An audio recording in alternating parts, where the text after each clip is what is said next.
right. Hi, everybody. Welcome. I'm going to call to order the special meeting of the school committee. This is Tuesday, February 26th. This is the Pioneer Valley Regional School District School Committee meeting.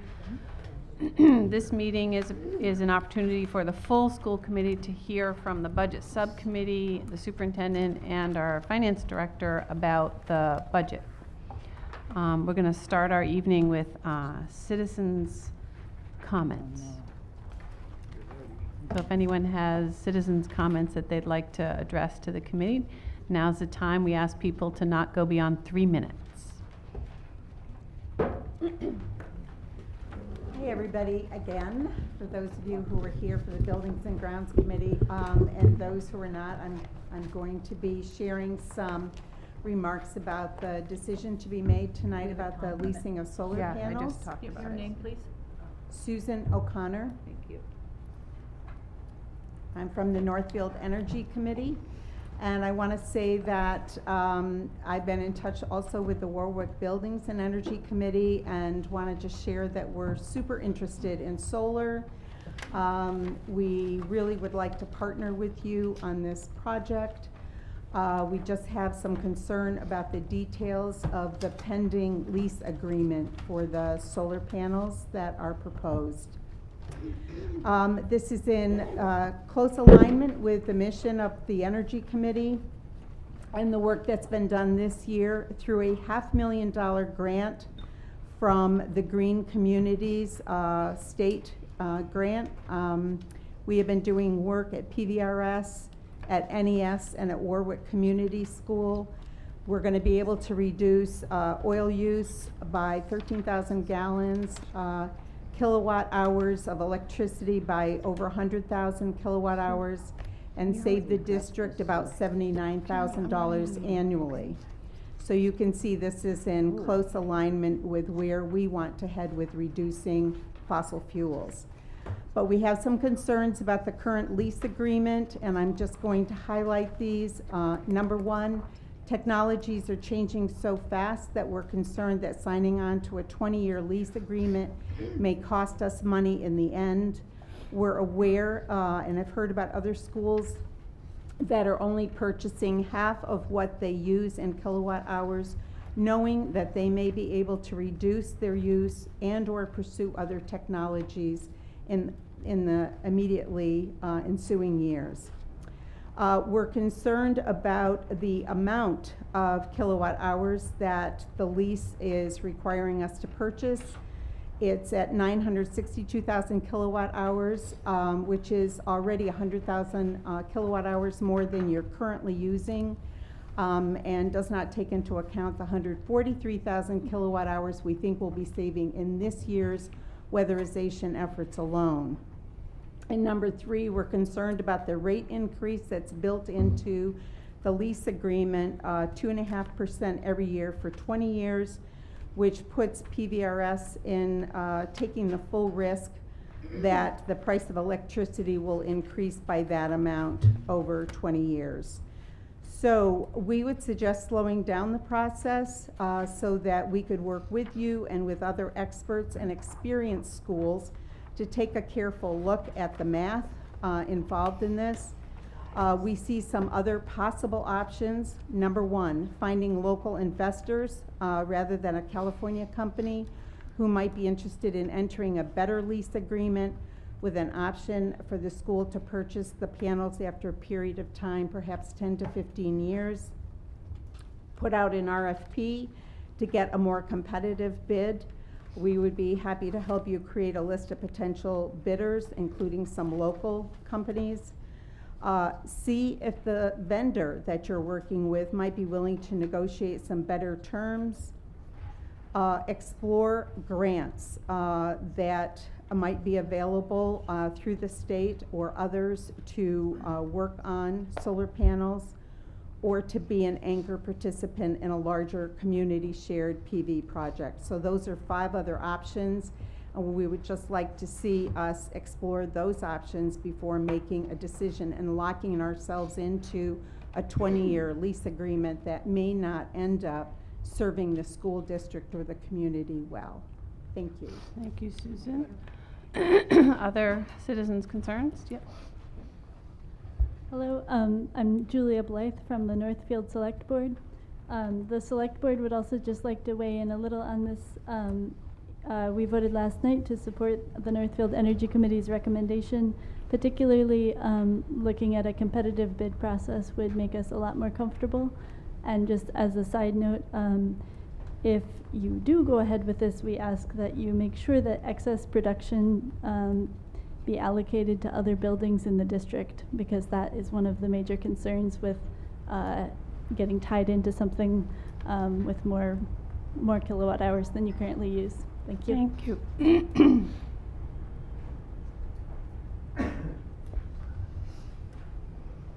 Come on up, Bob.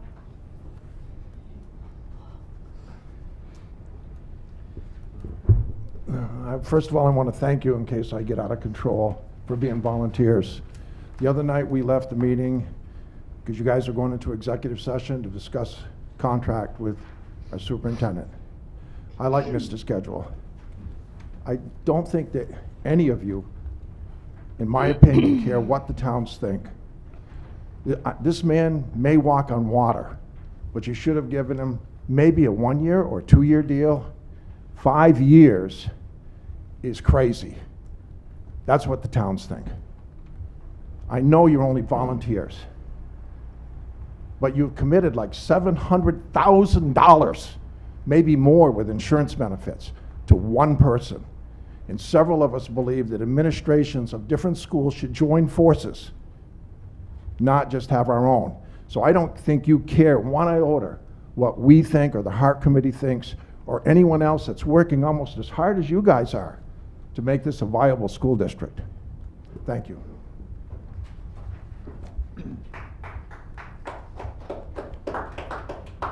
Any other citizens' comments tonight? Yeah, come on up.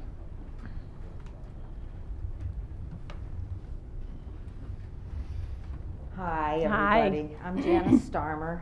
I live in Warwick. I have a few comments. One, this is a bad setup for the people back here. We have this constant rumble behind us, and it churns up all sorts of terrible emotions.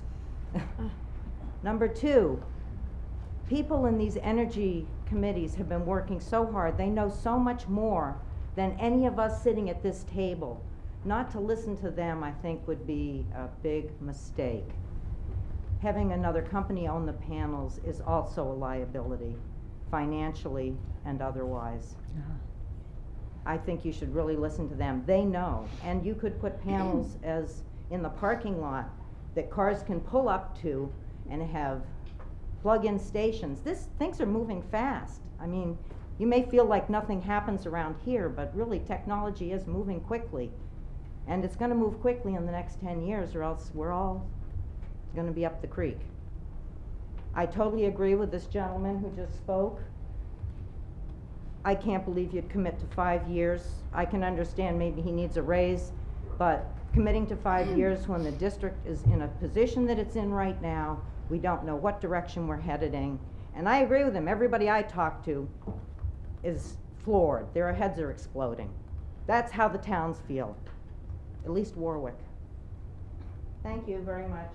All right, any other citizens' concerns tonight?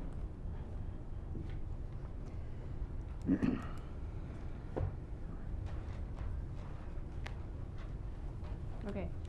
Well,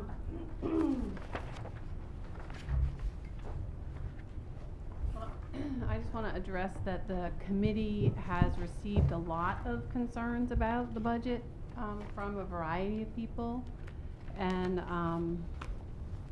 I have tried to sort of carefully collate and gather and reflect on. Is my mic working? Not very well. Is that any better? Not really. A little better. Pull it up closer. No, I can't get any closer. The sound changes from here to sitting up there. I can hear when I'm there. This, whatever this cooling system. Okay, so I have a sound person. We good? I'm up all the way? Okay.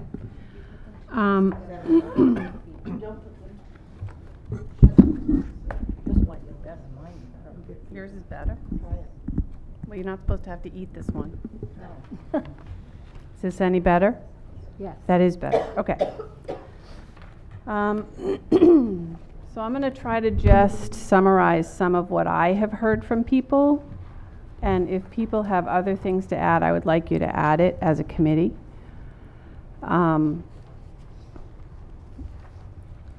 So I've heard from many people the request to allow Warwick to have one more year before it's closed, to explore options and to consider more possibilities for that building. I'm hearing a lot of concerns about a short-term gain for such a long-term impact. We've heard from people about trying to consider sending 6th grade to Pioneer. We've also heard from people concerned about sending 6th grade to Pioneer. We've had it suggested that perhaps we should discontinue preschool in Warwick, that it's not drawing much revenue. That if this happened, there could be a different model at Warwick that might save money on a teacher. That perhaps, given the challenges that are happening in Orange, there's a lot of potential for increased enrollment in Warwick. We've heard about sort of the long-term plan for Gil Montague and collaboration, and some people are very interested in us exploring that, and others are not. We've had people question, can we save money with transportation? And I do believe we'll hear from people tonight about that has been looked into.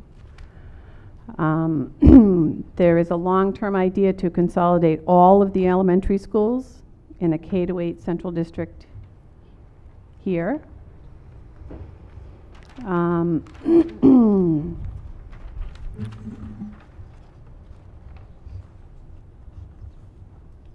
There's concerns about high class size in Northfield and Bernardston at certain points. There's concerns about reduced access to specials for across the district, that our times have been reduced. There's concerns about access to band and art and things like that across the district because money is tight, and people who are talking about that are saying, you know, both of the small schools need to close. Some of the benefits people cite are that there is morning and after school care at the bigger schools, and that doesn't happen at the smaller schools. The potential for sort of broader peer relationships and more social development. Some people talk about the staff, you know, that it's more efficient to have your staff not be traveling so much, you know, the people that have to travel between schools. People are concerned that if we are having trouble with our budget, that we'll have to cut things at Pioneer, like activities and sports and things like that. We've had people talk to us about the stress of not knowing what's going to happen and how that's impacting families and their choices.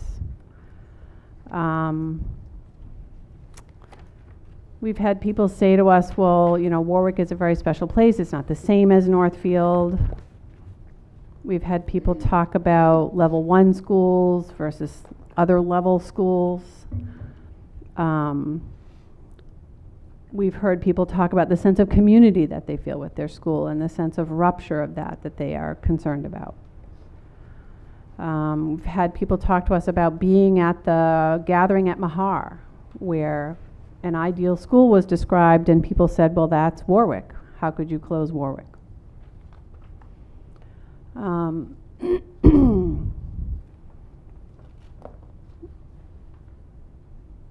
The HART committee also has asked the consultants for more data that is not in yet, like the full understanding of the impact of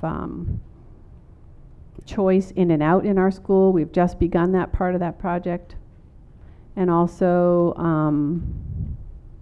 the full discussion of administrative structure. I don't know if we've really finished that conversation with the HART committee. So people are asking, you know, why would you make this decision before all that conversation is done? have other people heard concerns from constituents that I haven't mentioned? I just want people in the community to feel like we're listening and that we've heard all the different points of view. So if there are some we haven't, yeah, Abby? So a lot of the things that have been said about Warwick, I have also heard from parents in Leiden. Mm-hmm. So I just want to Mhm. say that Pearl Roads is, although the Pearl Roads community hasn't been as vocal in the larger community, they're definitely talking about many of the same things. Okay. Anybody else? Sharon? Yeah. If there, Leiden is just as emotional, and we have some wonderful students there as well, and staff. But they have not been as collectively vocal in public places as Warwick has.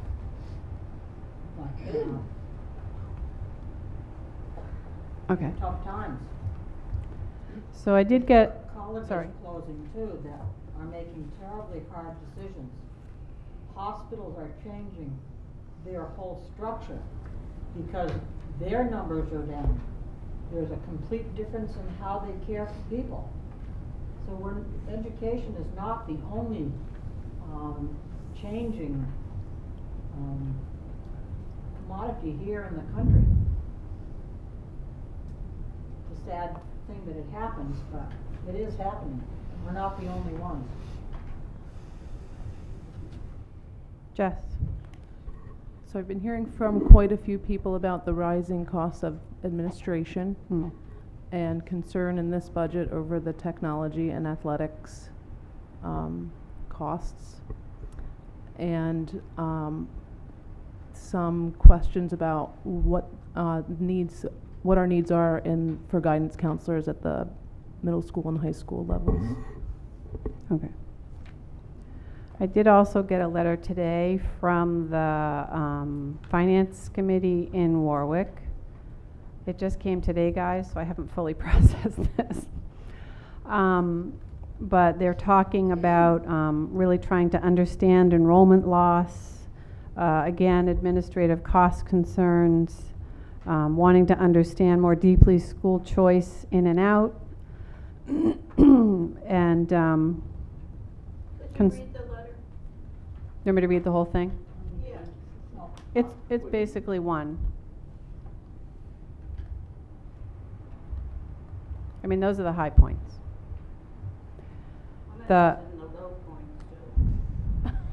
Well, I mean, you know, the details. Yeah, Sharon? No, I'm just, can you email that to us before Thursday's meeting? So we can Yeah, I just got it this afternoon and downloaded it. Yeah. So did you send this to everybody? No. The Warwick Finance Committee, or just to me as the chair? At the moment, just to you as the chair. Okay. You're welcome to share.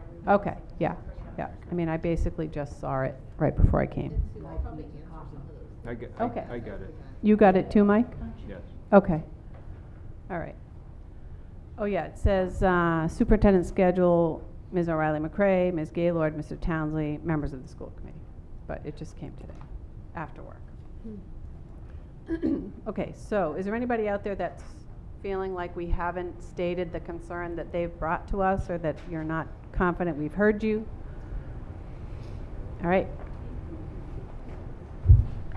All right. So with that, we're going to launch into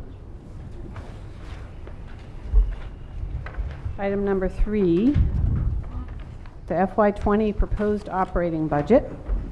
And I'm going to turn it over to Tanya and John and Mike. Mike is the chair of the budget subcommittee. Tanya is our finance director, and John is our superintendent.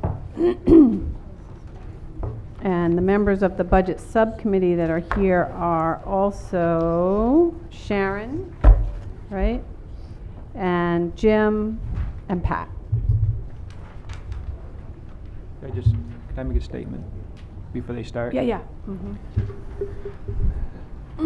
So I'd like to thank John and Tanya, Sharon Fontaine, Jim Bell, the budget subcommittee. It's tough things we got to do, and I ask a lot of questions. I come and see John and Tanya. I was here Monday. It was I think some may have thought it was a meeting that was planned, but it wasn't. After the last subcommittee meeting last week, I still had unanswered questions to try to get to where we need to be based on where our budget's at. So, with that being said, John has, made some tough choices, and he'll go through those numbers tonight, and hopefully we can keep moving forward until we get to the further discussion with the other schools, and that's not part of what we're dealing with tonight. Thank you.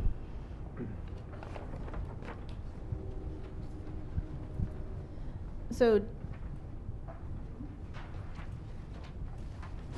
this mic's not working.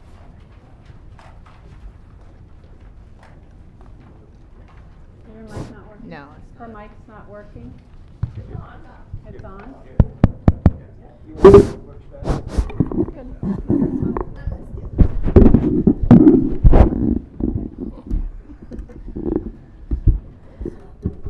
So before we get into the numbers, John's just gonna kind of explain to the whole school committee kind of the process that we went through to get to where we're at, since all of you obviously were not part of the budget subcommittee meetings, just so you can understand where we've been over the last 2 months to get to where we are tonight, as well as some of the challenges the district's facing, and a brief overview. And then you guys all have in front of you the budget in 2 separate formats. It's the same numbers, but in the past, this district has voted a bottom line budget and seen it broken out by 7 divisions: district administration, the 5 schools, shared costs, special needs. However, we have to vote the budget this year by the 16 categories that are transferred in between. I can present it either way as I go through the details. I think for presentation purposes, it will be easier to talk about it as district administration, the schools, so people can kind of get an understanding of what's going on in the buildings and in those sectors, but just understand that when the school committee is asked to vote this budget next Thursday night, that you will be voting on it by the 16 categories that are presented. So same numbers in both sections, but just ease of presentation and understanding for the community. So Tanya and I worked on a PowerPoint, and we wanted to start with some of the challenges that our district has faced. Declining enrollments over the past 12 years. We've lost 363 students. Towns have struggled to support the district budget, addressing the financial issues required by the Department of Revenue, and making budget cuts while sustaining quality programs for students. The process. Director of Finance rebuilt the budget infrastructure from ground up to integrate all 16 categories, allow for the integration of salary steps and transparency. Director of Finance worked with myself, the school principals, and other administrative staffs to complete all sections of the budget. This happened in our administrative team meetings and one-on-one meetings. Revenue projections from the House 1 budget were used to establish a baseline for our revenue budget, but adjustments were made to school choice revenue as well as transportation based on the knowledge the district has about graduating seniors, enrollment trends, and current year transportation costs and ridership compliance. Principals and department heads created a budget after getting input from their staff. Department requests were compared to our projected revenues to determine increase required of towns to support the budget. And the budget subcommittee met weekly on Wednesdays starting January 2nd with the Director of Finance, myself, and administrative and department staff regarding all sections. Overview. The town requests for 0% increase were taken into consideration as administration worked to make reductions. Department requested budget. Oh, Sorry. that's okay. Technical difficulties. The department requested budget would require a 7.68% increase to the towns. After administrative team worked together to make reductions, we are presenting a 1.65% increase in town assessments. The budget subcommittee and school committee reviewed all lines and present a $14,272,210. This represents a net increase of $48,345, which is an increase to the towns of $151,735.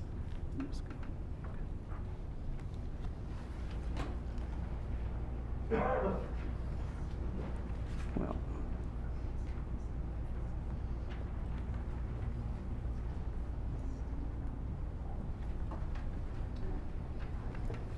The major, oh, go ahead. You wanna go there yet? Because it's Okay. finished.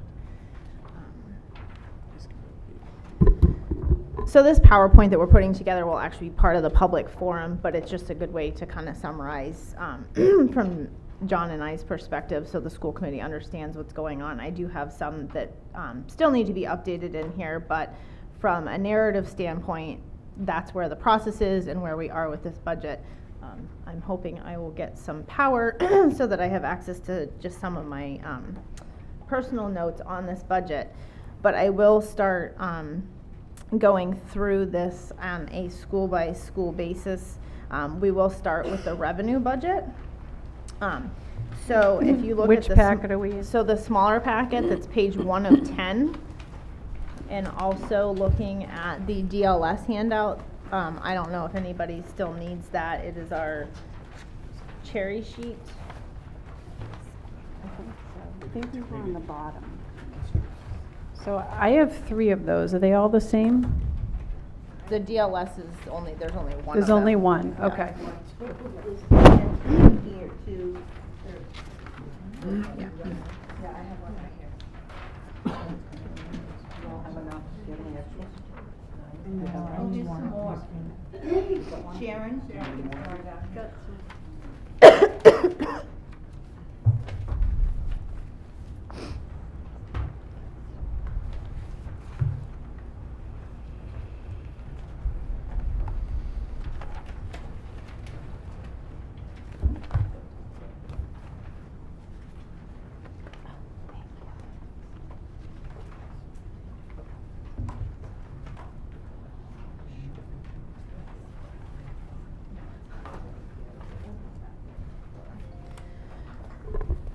All right, so as we worked through this process, the assessments is the last piece of the revenue, as we're obviously trying to decrease that as much as possible or keep it as low as possible. And as John mentioned, after the administrative cuts that we'll discuss, we were able to bring that increase currently to that we will be presenting to the towns down to a 1.65% increase at this point in time before any other votes can be taken.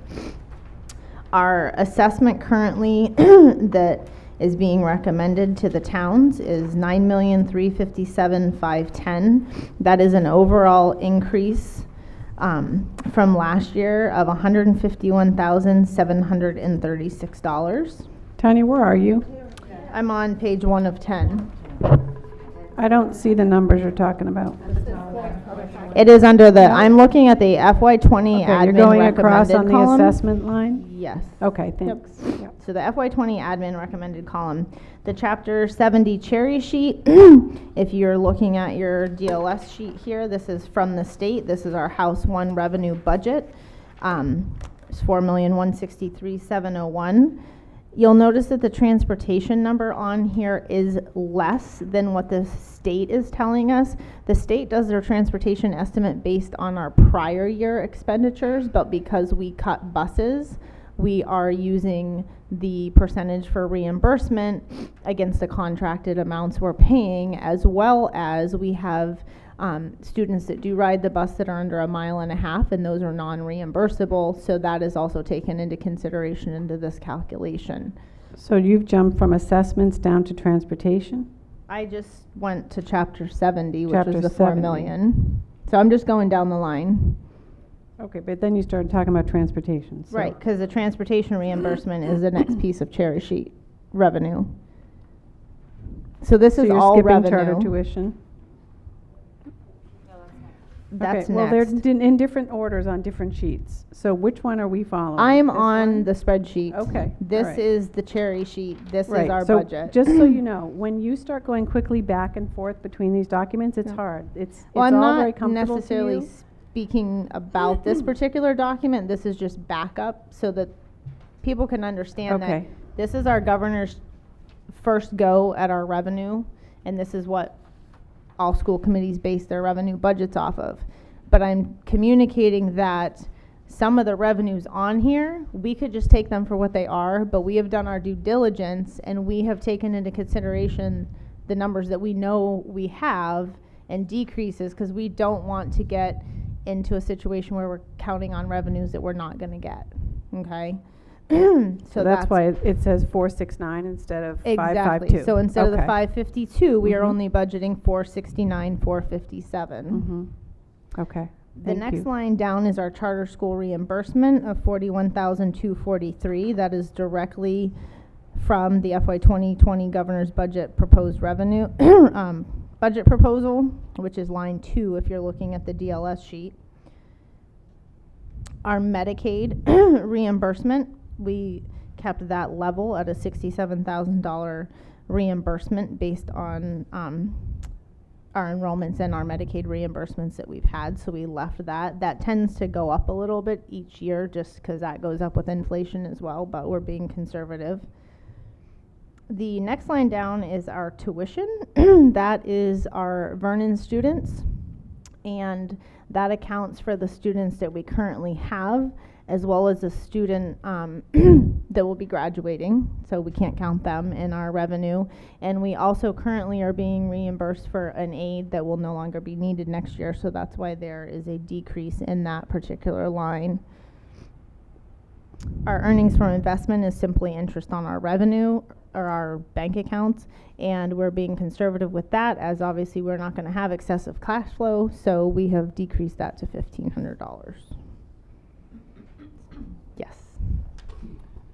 Do you want to do questions as you go through this, or do you want to go through it and then do questions about it? So I think after each section, so like now that I've done the revenue, if you want to ask questions about the revenue, and then once I go through district administration and so forth, I think that would be the best way to handle it. How do we see revenue that is like the Green Communities grants? That's all through the towns. That doesn't come through the district.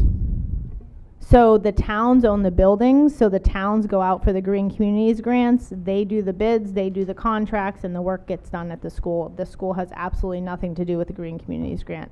The only thing that we will see is we'll see savings from the insulation, from the transformers, etc., but we don't know what those savings are because it hasn't occurred yet, so we have no trends to track against a prior year, so we can't capture any savings in this particular budget because we don't know what that's going to be.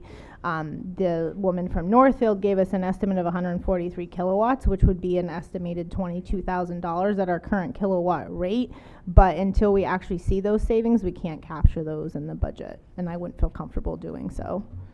And then next year you will budget it as it looks this year?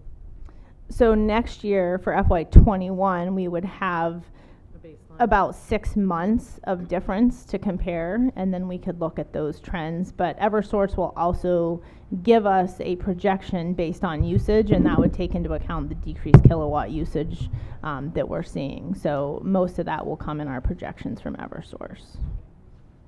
So Tanya? Yes. So I'm a little confused because there's the number up top in the left corner is 14,770, and then the number down at the bottom of the FY20 is 14,272. So I apologize. I did not update that because that is my header. That was where we started Monday morning. So I apologize that that number does not match it should be 14,272,210. Up in the left-hand corner? Yes, and I Right. will change that, and that's the number that you'll see at the bottom of that FY20 administration recommended revenue budget. Thank you. So I will change that for Thursday. Thank you for catching that. I've been doing a lot of updating and editing. It was me and Jane together. So given that, What a partnership. Robin? I'm just curious, because I'm looking at the fatter packet, Yes. and I'm assuming that actually, no, I think I figured out my, It's the administrative cuts that we went through. So when we look at the expenses, you'll see the department requested versus the admin recommended. that wasn't what I was going to ask, but I think I figured out. So Tanya, there's a question about rural aid?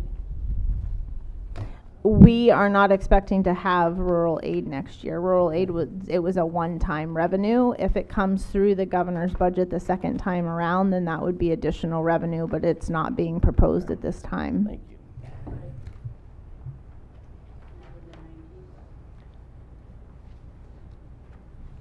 All right, so moving on to the district administration section, we are adding a curriculum coordinator. This was a position that was cut. I don't know, because I was not here, whether it was, so it's the second page. So I'm not skipping around, I'm just going through as these are. So it's page 2 of 10, district administration, department 0. So the curriculum coordinator position is going to be a combination of curriculum coordination as well as looking at writing grants in collaboration with working with John for elementary and high school. This is also a position that our district used to have. Your mic's not working. This mic might not be on.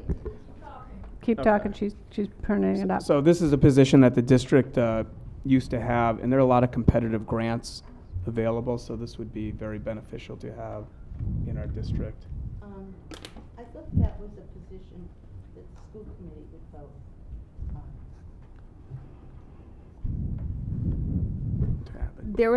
There would have to be a formal CMP and a job description and all that stuff written up, but this was a recommendation amongst the administration to have that position added back because the district does not currently have it. Which is all well and good, but I still believe that has to be a school committee vote. So the school committee would vote on I think the job description through CNP. I'm not sure that, so the school committee is going to vote this whole budget, but I don't know if voting the actual position needs to precede the budget for the position. So a new position Or a usually reinstated goes position. through the CMP committee, yeah. Okay. So we had a curriculum coordinator in the past? Yeah. So this would be a reinstated position. So we had a curriculum coordinator who left the district, and a new curriculum coordinator was not rehired. We took that money out of the budget through basically through attrition. Right. I remember. It was Julianne or something. Moving on, we have our debt service principal, which is going to be 1/10 of the deficit that we are borrowing, $45,327. That will be directly deducted from our Chapter 70 state aid, so we won't pay it directly, but it is part of the budget and will be an offset to our revenue. The original interest on that note was expected to be 5%, but it is going to be 3%, bringing it down to $13,599. We have a treasurer. That budget is remaining the same at $12,000. Our financial overseer is being reduced to $25,000 per recommendation of the overseer, so that is a decrease of $20,000 to the budget. Our school committee, treasurer's expense decreased to $1,760 from the $2,000 based on actual expenditures and needs. The school committee expense is increasing to $31,830. The reason for that increase is our legal counsel contract is increasing from $1,000 a month to $1,200 a month. And that is still below what most regional school districts are paying for their legal counsel on monthly retainer. Our special reserve contribution, that is a requirement of our special legislation at 0.25% additional each year of the prior year's budget. So in FY20, we have to put in 0.5% of our prior year's budget, and then each additional year is 0.75% of the prior year. So whatever that difference is what you will see budgeted for that special reserve contribution. And once again, that's a requirement of the chapters 295 of our special legislation. Superintendent schedule salary remains the same for FY20. The travel remains the same, as well as out-of-district travel. We don't have an assistant superintendent anymore, but it is on here because there was an expense in FY18 and 19, so I needed to show the decrease in the budget from the prior year, and also to capture the entire prior year's budget for checks and balance purposes. The administrative assistant to the superintendent cost is $50,000 for FY20, down $4,000 from the prior year. Our prior one retired. Central office travel and expense was budgeted at $500. This has been increased to $1,000 to account for meeting travels for all of the central office staff. That hasn't been utilized, but this budget's for our exposure for those items. Newspaper advertising, that is for all of our public notices, our preschool and kindergarten advertising, and that is based on current need. Professional dues, administrative subscriptions, those are also current costs. That went up $155. Our financial clerk, you'll notice a decrease in that particular salary. Our financial clerk works as well with our early childhood and after school programs. So to help the budget this coming year, we are going to allocate some of that individual salary to early childhood tuition. We expect this to only be able to be a one-time offset, but once again, in an effort to decrease the imposition on the towns, I guess you could say, we're doing our due diligence and covering where we can. Director of Finance salary is $95,000. It shows an increase of $6,731. That is the same. It's annualized, so I was not full-time until September. So that is what the salary was that was voted last year for a full 12 months rather than from September 13th on, as it was in FY19. Payroll administrator salary is staying the same. In the administration budget, council fees, you'll see a small increase there. I did talk about that in the school committee. I have to go back to the school committee expenditure. Hold on one second. I have to go back to the school committee expense real quick. Oh, I apologize. So the increase in the school committee expense is because we actually have a student activity audit that has to be performed this coming year, which is in addition to our regular audit, and that has performed every 3 years. So that is why there's an increase in the school committee expense. The cost of that's actually $3,500, so we decreased, other expenses in that line by $500. So the total increase is only $3,000. I apologize about the misinformation prior. Shared health supplies, that has gone up to the $7,375. We have aging AEDs in all of our schools, and there is a cycle for replacement. I worked with Susan Linden, the nurse leader at the schools, and that information was presented to the full budget subcommittee. In regards to that, our food service manager salaries remaining the same. We have I have recommended that we reduce the school lunch fund subsidy to $25,000 from $50,000, as we are expected to break even this year. However, I know the towns are concerned about the school lunch going into a deficit again. However, I feel that $25,000 is more than sufficient to cover any potential for deficit. There were a number of staff cuts that were made by our prior assistant superintendent, as well as food costs that are being managed better, and we are tracking this and projecting it on a monthly basis, which has not been done in the past. The travel remains the same. Director of facilities and travel are also staying the same. We are seeing a decrease in our telephone line, so the superintendent telephone line, and that is due to our changeover to Crocker Communications. Our unemployment tax payable has a fairly significant increase because we went from having a 0.5% unemployment rate to 0.9%, but it caps out at that 0.9%. So you'll see an increase there of $29,000 attributed to the number of staff that have been let go in the past couple of years here at our district that we're responsible for. So our unemployment rates do increase with that, unfortunately. The Medicare taxes payable, that's based solely on our staffing, so there's a decrease there. As I mentioned, we had staff cuts.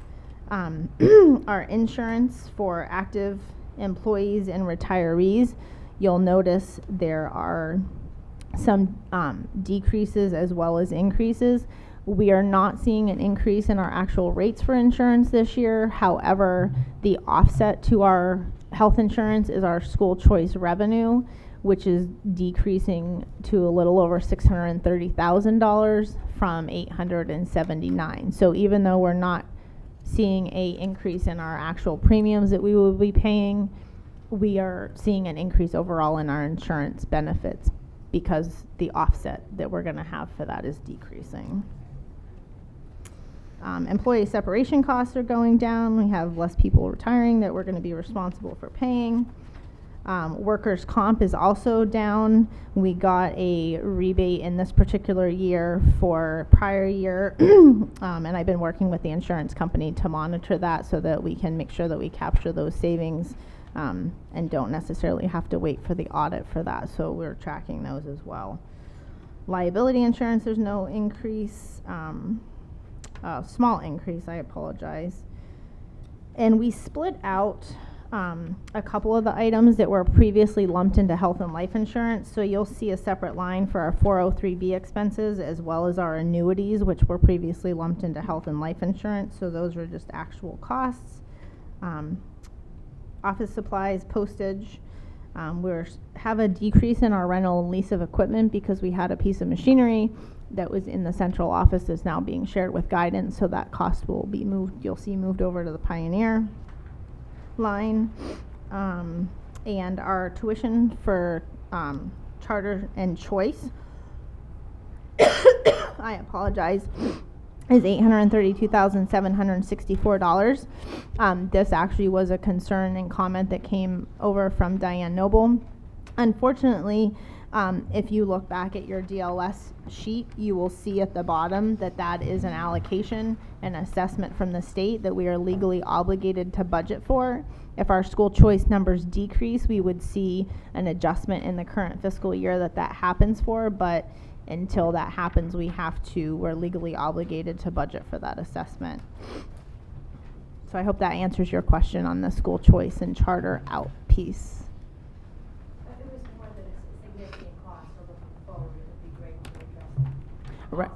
Right. So, and I think and John can speak to this more, but as he has spoke to in other meetings as well, there's a lot of new programs coming and things that we're doing to try to retain the students, and hopefully end the students that are going out and potentially bring some back so that cost would go down.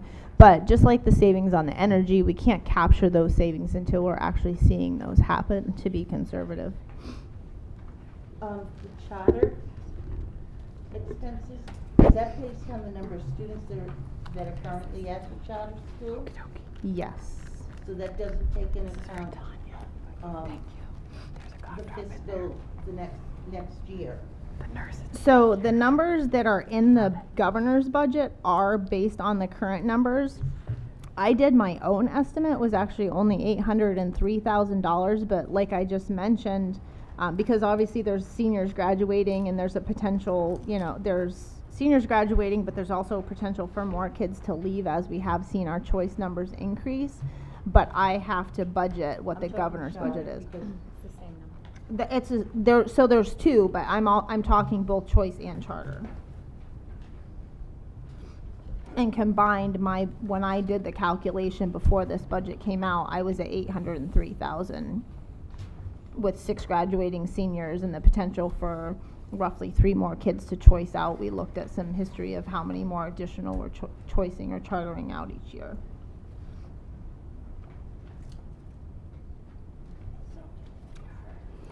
Is there any other questions on the Can I district? just administration? ask you to explain on the bottom, all the way over to the right, the three numbers across on the bottom? So when we originally prepared this budget and the budget subcommittee was looking at this, we just had a department requested column and the change from FY19.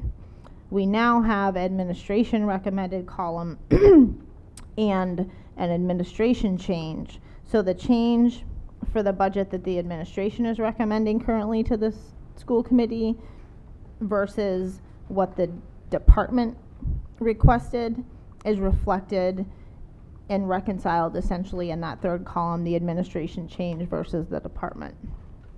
So trying to create a lot of checks and balances within this document for transparency so that you guys can see what it looked like originally and where we are now.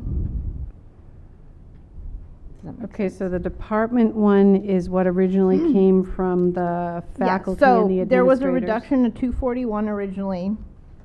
It's now a reduction of 277. So with the administration cuts, it's an additional decrease in the administration budget of $35,923. Thank you. I just didn't get the progression and how they all related to each just other. to point Thank you. to those out specifically, the 9,065 is for the decreased percentage that we're going to see in our deficit borrowing note. The two smaller numbers, the 345 and the 1,002, are because we removed 2% increases to non-union employees that were originally in the department requested.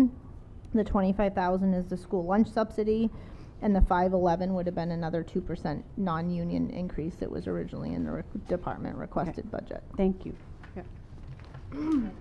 I know this is long and painstaking, so I apologize, and my voice is going. I have questions about the curriculum coordinator position. Is that a full-time position? You're not being picked up Sorry, on your is that a mic. full-time position?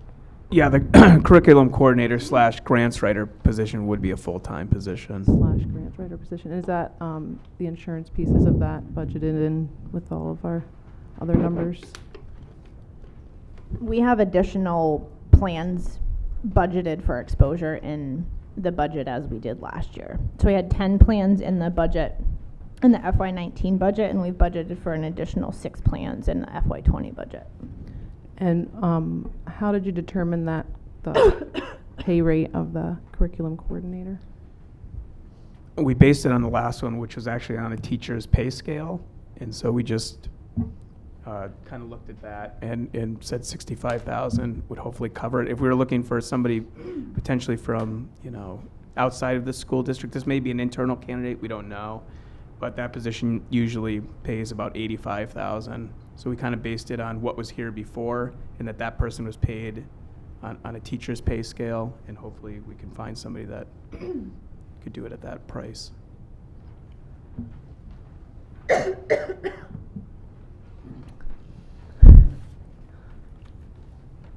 Kristen, did you have a question? No, okay. Jess? I'm going to continue to be the person with all the questions. I'm new to this. Can you talk, Tanya, about the difference between the treasurer and the financial clerk and the director and the payroll and your roles? Right. So our treasurer is a 1-day-a-week position. He does all of our deposits to our banks. He does our bank reconciliations. He does the cash flow management. And it's really hard to explain that position because when I was in it, I was already kind of filling these shoes. So, but that's his primary responsibility is the cash handling, deposits, reconciliation, and managing the district's cash flow. He also does all the transfers to cover all of our payroll and expenditure warrants as well, and he's 8 hours a week. The financial clerk does our accounts payable for us. She also used to be heavily involved actually in the grants, but I have obviously taken some of that. She does the early childhood and out of school time billing and coordination. She assists Chris McGuire, who's the early childhood director, with various early childhood items that are financial related. Our payroll person is really payroll and human resources. So in addition to processing our biweekly payroll, she does all of our employee onboarding, make sure all the Corey checks and all those things are done, as well as managing all of our health benefits. And there's a lot of things that are involved in that. So this past year, when we let go of 12 people and had 17 new people come on, as well as any time we have a new sub, all of that employee onboarding is part of her responsibilities as well. So I would say payroll is probably 25% and HR is about 75%. If I had to guess. I'm not in that office anymore, so, but, you know, that's kind of outlays those responsibilities.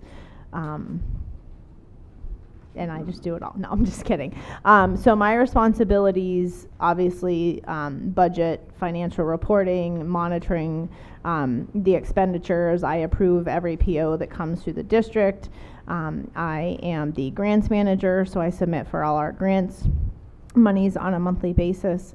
And obviously with the recovery efforts we're going through, there's been a lot more that's been involved as far as doing a 10-year prior forensic audit, whatever you want to call it, and just really getting a good grasp. But I basically have to manage all the funds of the district and make sure everything's in compliance, and that includes our general fund as well as all our other funds and student activities as well. Thank you.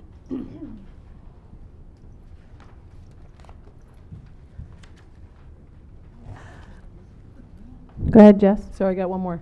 The travel expense for the facilities director is quite a large increase from 18. It looks like he or she has spent half of that this year. It's quite a lot of money for the size of our district, $5,000. The other travel expenses for people throughout this budget are $2,000 or $3,000. So this is a contracted stipend that he receives, just like the superintendent or the prior assistant superintendent for travel between the schools, rather than a direct mileage reimbursement. So that is a contracted obligation. In his contract. Correct. Do you know when that's negotiated? So that is the same as it was in the FY19 budget, and the reason it's only halfway spent is because we're halfway through our year. Yeah. But Basically. not nearly that much was spent the year before. That may have been not in the contract that particular year. Or it may have been less. Any other questions? Everybody else good? Okay, go on to Bernardston. Okay. All right.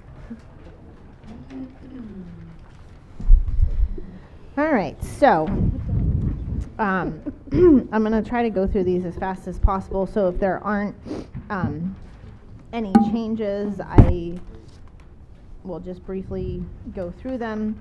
The teacher in charge, that is mandated by the teacher's contract, what those particular teacher in charges are paid, whether or not there's a full-time principal or not in the school. So that $1,750 comes right out of the contract.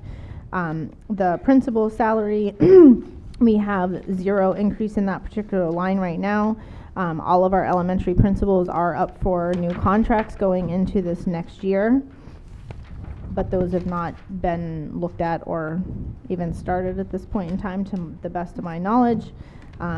Principal office supplies went up to $1,300, a small increase of $50.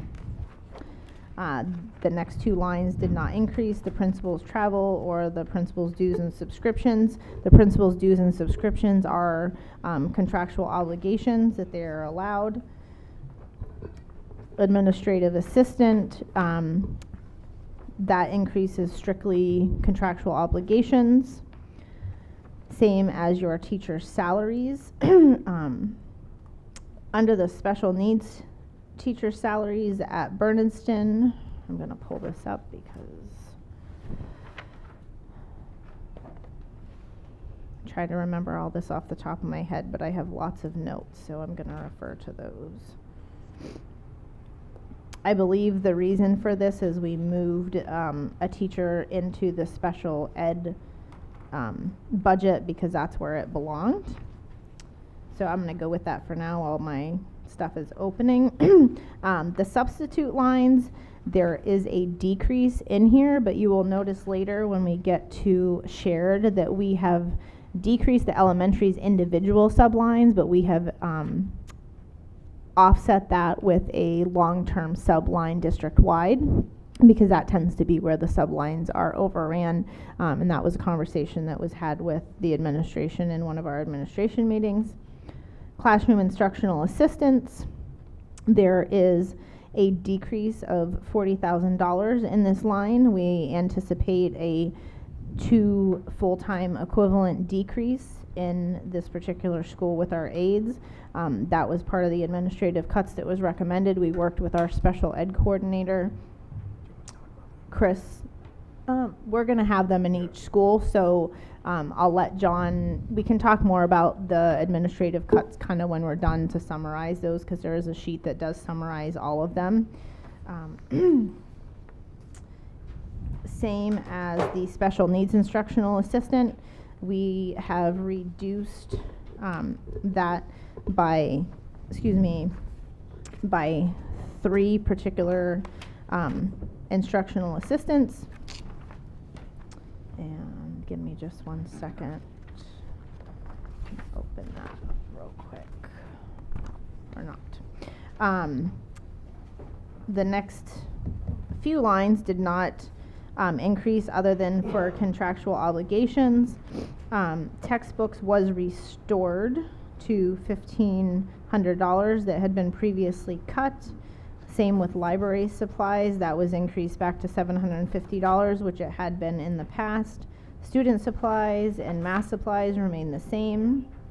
Our ELA supplies increased across the district in each school as the ELA curriculum needs updated, and with the anticipation of a curriculum director, the administration is hoping that that ELA curriculum will be able to be put into place and updated in the next fiscal year. Science supplies stay the same. The adjustment counselor and the nurse's salary, those are contractual obligation increases. The custodial salary decrease was due to some staff changes that happened in FY19, so we then captured those savings in the FY20 budget. Custodial overtime and travel increased to $1,000. This line had been previously cut, but for snowstorms and such, when they're coming in on holidays and days off, we need to be budgeting for exposure for those items. Excuse me. Sharon? Oh, do you want me to wait? If you can wait until I'm finished with this section and Yep. then ask, that would be great.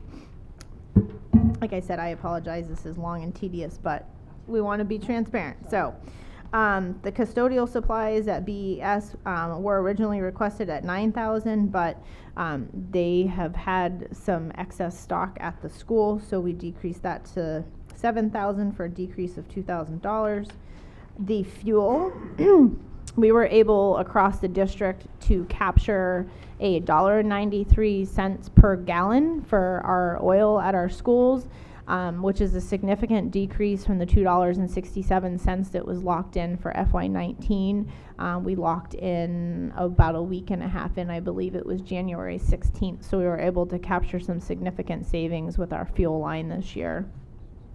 So you'll see that decrease across the district. The light and power actually stayed the same for Bernardston. The water went up slightly. The water for Bernardston is due to water testings that have to happen in compliance at our schools. So we increased that to what we're seeing for actual expenditures. Telephone, there's a small increase again because we've switched providers. And then down through your maintenance and grounds and supplies, those were all worked through with our facilities director, and some of those were restored because those had been cut in the past, and there are needs at the schools that need to be met and items that need to be maintained so that we don't end up with capital expenditures. And then the last one again, rental of lease and equipment, that has a decrease in it. We switched some of our copiers over from Toshiba, and we have some new ones on RICO contracts that were able to allow us to capture some savings going into next year. Sharon? I have 2 questions. First is on the custodial overtime travel. Mm-hmm. Overtime, I can see travel, why some of our custodians travel in between schools. This is for Bernardston. I think that's just the name of the line that has been used in the past. When we redo the chart of accounts, it may just be custodial overtime. But I will say that we've actually gone over the custodial overtime, which needs to be addressed this year already just because of snow plowing on holidays and such. So that particularly is just really for the overtime piece of it. Yeah, the travel was what I was. It's just, it's just what the account's name is, so, Yeah. chart of accounts updates next. The next question I have is custodial supplies. I do know the last time the school committee was in Bernardston and we went into the custodial closet, it was absolutely amazing at the stockpile of cleaning supplies and other kinds of supplies. So I'm wondering why we're spending, aren't we using those supplies? Maybe Bob. So some of those we are using, but the ones that are still in there for the budget, there's waxing of the floors and stuff that gets done every year, and those aren't supplies that are kept on hand. So what you're speaking to is exactly why we decreased the original department requested by $2,000. I really would like facilities director to take a look at that and make sure it goes through all schools in the district, so that those supplies aren't just sitting there not being used, and then we're buying more supplies from other schools and that kind of thing. Bob, do you want to comment on that? Been working on making sure that we have a good inventory. Tim Brandel has been using us kind of like a bank account with drawing from it, and we're hoping that we can recoup some of that over time whenever we need something again. I'm not clear whether $2,000 is appropriate or not for the cut there, but we're certainly sharing with the district what we've got.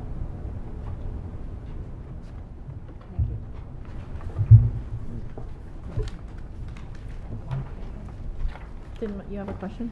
He pretty much answered that. Anybody else? All right.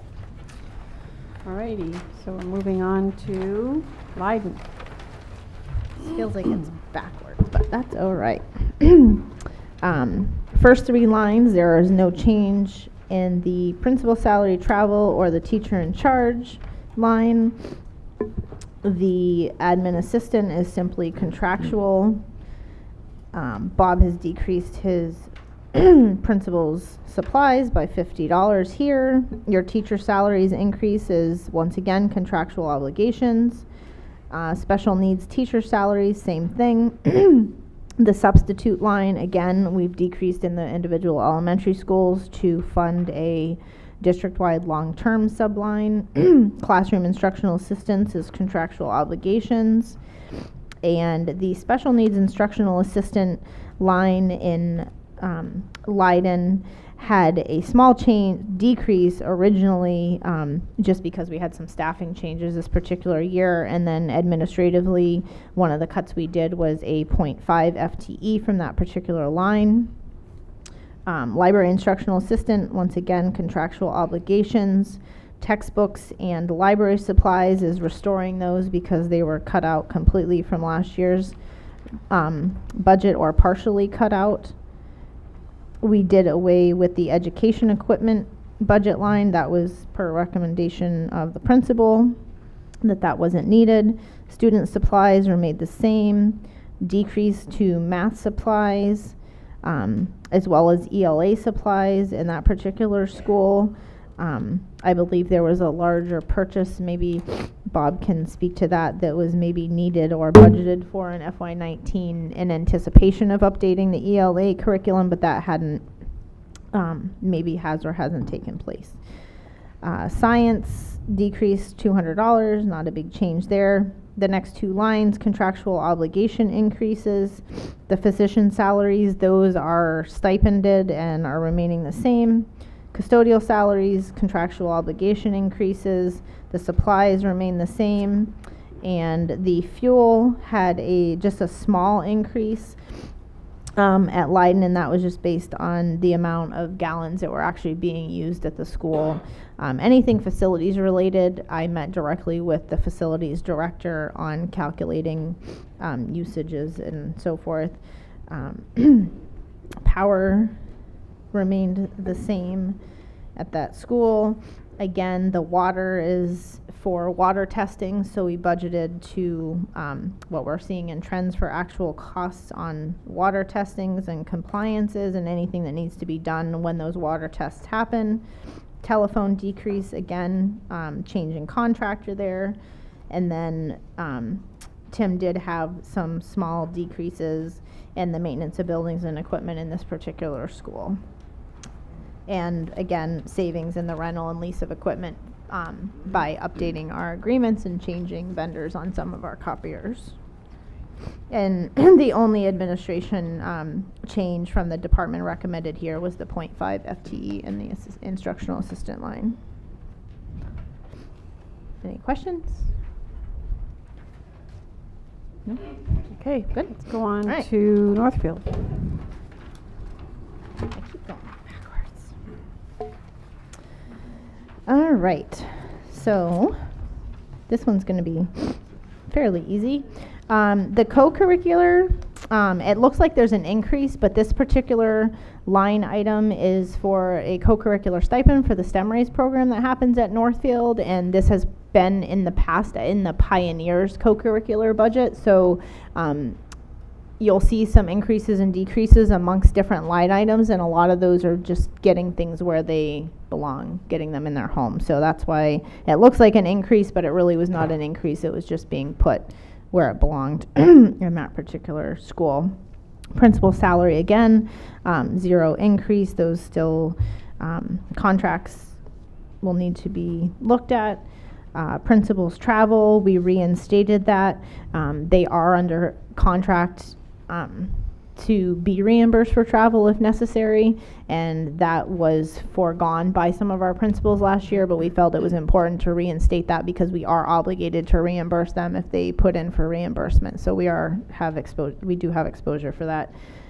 Principals dues and subscriptions, that was under budgeted in FY19 up against the contractual obligations that we have to the principal at Northfield. The teacher in charge you'll notice is less than the other two schools, or the other school, because we have a full-time principal. Administrative assistant, contractual obligations, there's no change in principal's office supplies. Your teacher salaries is a net decrease. It is an offset between contractual obligation increase and a 1 FTE expected decrease potential in staffing at the school. Special needs teacher salary, again, contractual obligations. Substitutes, once again, decrease to fund a district-wide line. Classroom instructional assistant, that particular line was a decrease just based on staffing and cost savings that were able to be captured from FY19 staff changes. The special needs instructional assistant line, however, we are looking to decrease the special needs instructional aides by 3 FTE in FY20. Library instructional assistant is just contractual obligations, and again, restoring textbooks and library supplies as they had been previously cut. Student supplies and math supplies did see a decrease. The ELA supplies increased. We put in additional ELA supplies for leveled readers. And again, if anybody has questions too specific of the principals, I'm just going through this as I remember from our conversations and my notes that I have. The adjustment counselor and the nurse's salary is just contractual obligation increases. Physician salary is staying the same. Same with the custodial. Salaries, contractual obligations, and then we increased the overtime to be consistent with the other elementary schools. The supplies remain the same. There was a significant decrease in the fuel again because we captured savings there with our rate. The light and power had a small increase. When we budgeted our light and power, just so you guys understand, Eversource, as I mentioned, provides us projections each year. And what we did is we took, the kilowatt usage that we're actually having in this current year against our projections last year and used a multiplier. So if we're operating at 2% higher in one particular school than what Eversource projected, I use that as a projection for next year off the projections they provided us to be conservative for our energy costs so that we don't under budget for those things. Telephone, once again, changed contractors. We have a small decrease, and there was some small decreases by the facilities director to our maintenance of buildings line items, and the decrease in rental lease of equipment due to, once again, changing out contractors for our copiers. Jess? Does the collaborative help with the ELA supply, possibly? Supplies that we need for the ELA? No. The Collaborative for Educational Yeah. Services. Well, currently. Or ESL. Would they help with any of the supplies for that, or just for training and support in the? So ELA is not ELL. ELA is your reading language and arts. English language language arts. ELL is English language Sorry. learner, two different things. Sorry. Not early enough. That's okay. Thank So it's you. just like math, science. So, yeah, Yeah. potentially it could help with that, the other question With you the, had. No. Is the Northfield Elementary School on the sewer system in Northfield? Yes. That's why the water bill is so much Yes. higher. And I will say we have reached out to them and I have not gotten any response. So anybody in here from Northfield, if you could maybe make that connection for us, we'd greatly appreciate it. We've put in a number of phone calls to the sewer commission and haven't gotten a response, as we were curious as to if there could be an intermunicipal agreement on that. Because typically when you have buildings in your own municipality, you don't charge yourselves. But so just something to put out there, because that is, I believe, about $4,500 of that cost that's in the budget. It's not a municipal water. The sewer commission is, not the water. So the sewer and water are together in this particular budget. They're not separated out. So about $4,500 of that is the sewer commission. So we were inquiring as if that could be an intermunicipal agreement that would help the school district, because you're essentially paying ourselves in a roundabout way.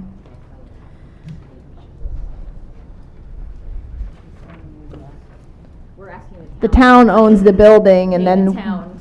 Yeah, so because it's the town's building, you typically don't charge your own town building for utilities. At least as a town accountant in a previous, we didn't charge our own town buildings for utilities. So just, like I said, just putting that out there. We did want to research that, but we weren't able to. My Yeah. thinking was they were on sewers, and that's Yeah. why the water bill is so much higher Yeah. than the other schools. Yeah. Any other questions? Okay, Warwick? Moving right along to Warwick. So the first line on here is the principal's salary. It is being recommended that by the administration that position become a stipend position, similar to the arrangement we have with Leiden currently. So that would be a decrease of $34,000 in the principal salary line item. The principal salary is currently offset by a small amount in the Title I, Title II grants, as she is the administrator of that as well. So that would go to somebody else in the school that would be doing that. Principals travel, once again, we reinstated that because we do have exposure to reimburse if they so wish to submit for reimbursement. The teacher in charge, it was budgeted at $2,000, but contractually it's only supposed to be $1,750 for a school that doesn't have a full-time principal, so that was updated. Principal office supplies was decreased. We have reinstating, they cut their administrative assistant position last year, and that position has been covered between the principal, the nurses, and some other staffing at the school. But with making the principal's position a stipend position, we would need to have that administrative assistant in place half-time. And part of that $8,818 is also the $200 sub-coordinator stipend that gets paid at the school. Teacher salaries and special needs teacher salary increases or contractual increases. Again, substitutes is decreased for the district-wide long-term subline. The classroom instructional assistant, total decrease of $10,000. That is a decrease of a 0.5 FTE in that particular line item. The special needs tutors, a small decrease of $6. Once again, there was contractual increases in there that were offset by some staff changes that happened during FY19 that were captured.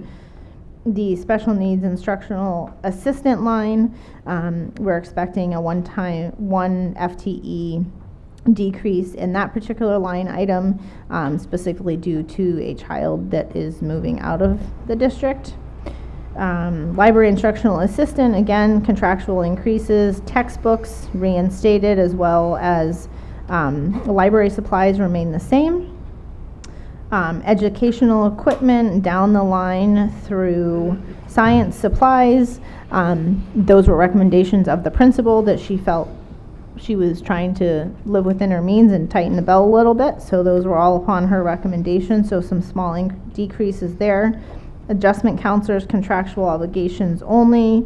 The nurse's salary is just in line with what the actual salary is. Physician salaries, a stipend once again. Custodial salaries, contractual obligations. Supplies remain the same. The fuel, again, savings with our rate. Light and power saw a small increase. The water, again, it's just testing, so just getting in line with what our actual expenditures are. Telephone, small decrease due to the change in contractor. And then there was some increases in the maintenance of building and grounds and supplies, as we've been having some issues with certain things out at the particular school that Tim felt needed to be addressed and stayed on top of once again, so we don't end up with capital expenditures. We're trying to maintain and upkeep the equipment and stuff that we have out at the schools rather than having to replace them down the road. And then a small savings on our copier leases there in Warwick. Any questions? Can you go through the principal stipend piece again for me? So it was requested, suggested, and part of conversations, and John can obviously speak to this more, about why don't we do a similar situation with Warwick that we have with Leiden, where we have a principal that is split between the two schools and stipends. So that was the recommendation. Well, yeah, let me clarify that a little bit. So the stipend position isn't necessarily going to be picked up by the principal in Northfield. We have teachers and staff within the district that are administration, they have their administration licenses, some in Warwick, so maybe an internal candidate or person that would receive that stipend. So you wouldn't be paying Elizabeth's salary full-time, like a half-time salary. Instead you'd be paying a stipend to fulfill the principal position. Small schools in Western Mass also utilize like a teacher in charge or teacher leader, but you still have to have somebody with that principal certification. And so this would be a stipend that somebody would receive to be the principal of Warwick.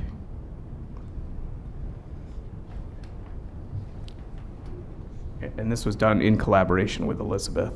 Yeah. $10,000 is the total of the stipend? Right.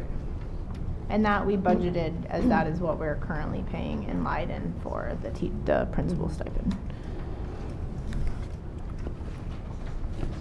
Any more questions?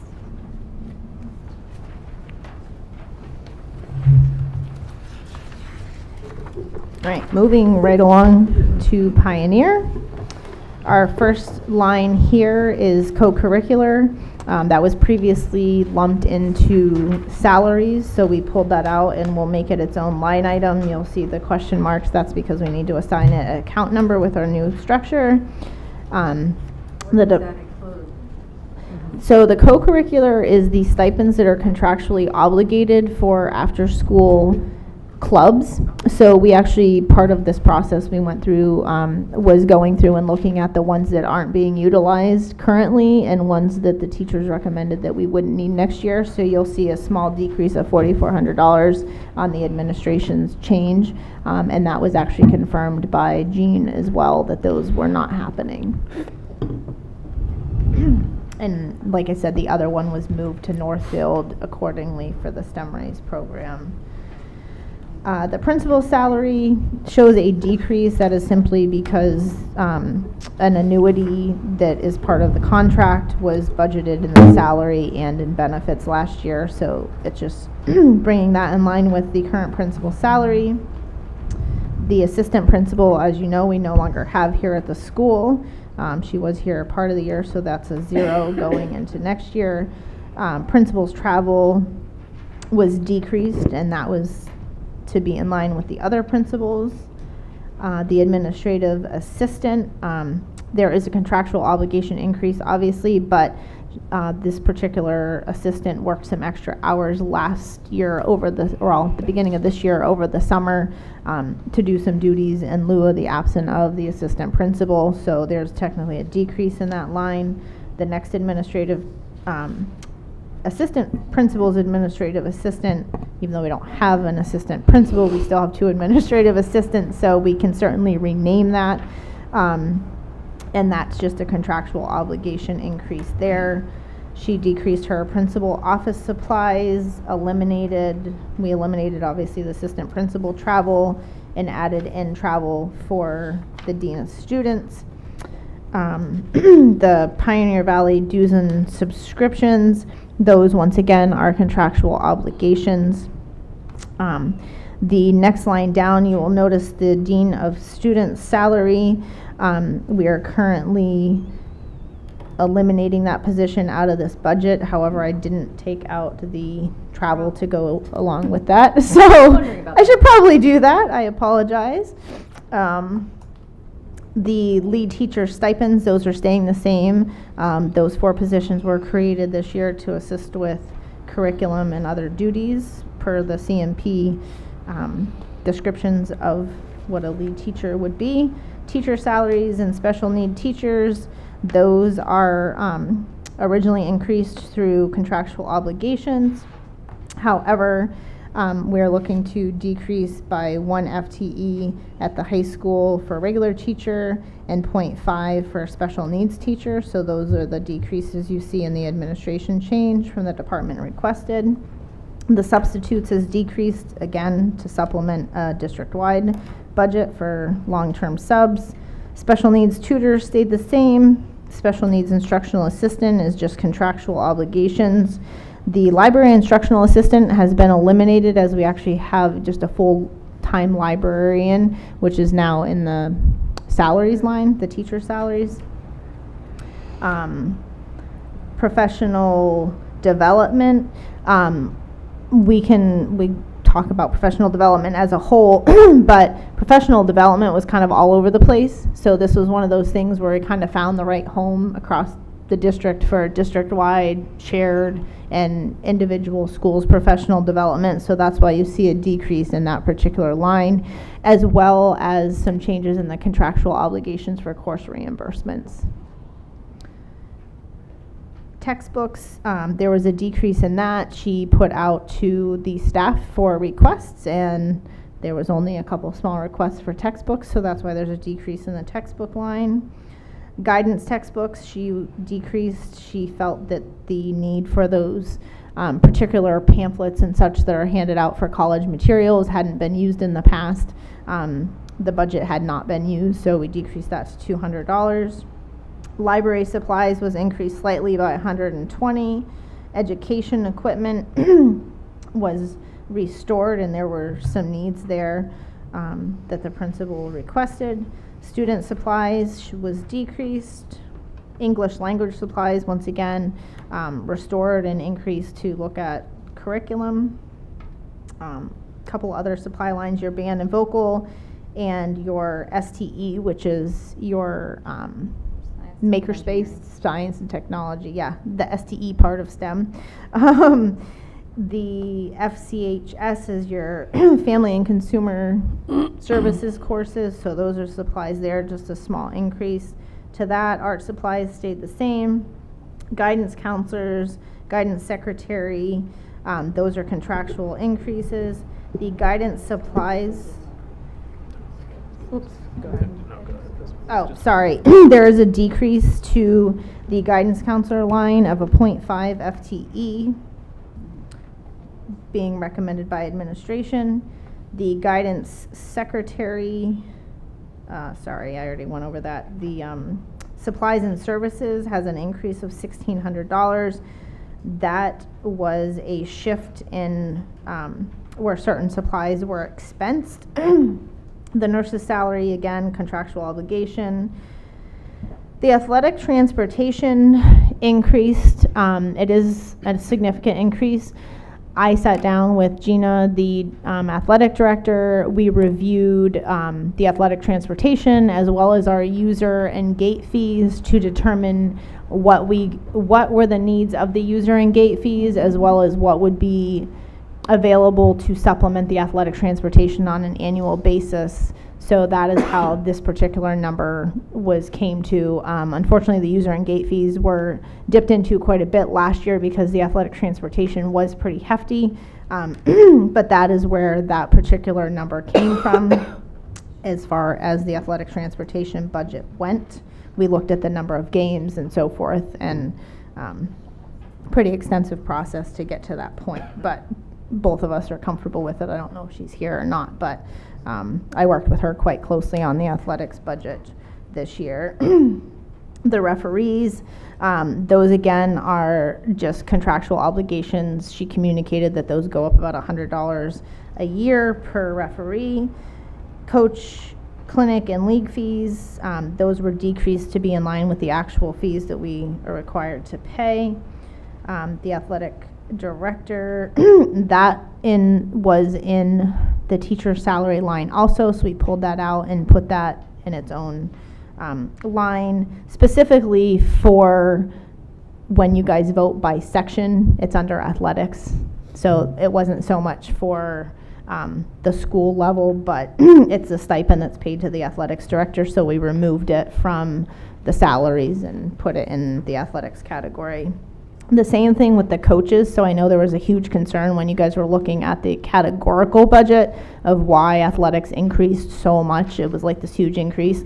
Well, the offset was in the teacher salaries because the coaches were previously being paid out of Pioneer's teacher salaries. So now we'll have a separate line specifically for those coaches. So there's actually a decrease in that particular line. We just pulled it out of the teacher salaries as far as the budget went. And once again, we went through the process, looked at the coaches, looked at coaches that weren't coming back, what was our potential for hiring new coaches, and what those steps were for those coaches' pays as well. Athletic supplies stayed the same. PE supplies was decreased. Jean felt that the requests that were being made, they had not been spent. And she asked for specific requests from the PE teachers this particular year as well, and that's where that number came from.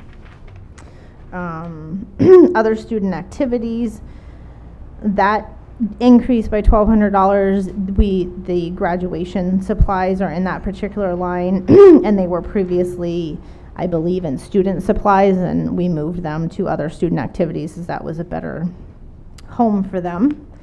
Custodial salaries, contractual obligations, the custodial overtime, again, that was increased as we have more custodians here at this school to be in line with the actual expenditures in the past and the needs. The supplies stayed the same. Fuel went down significantly.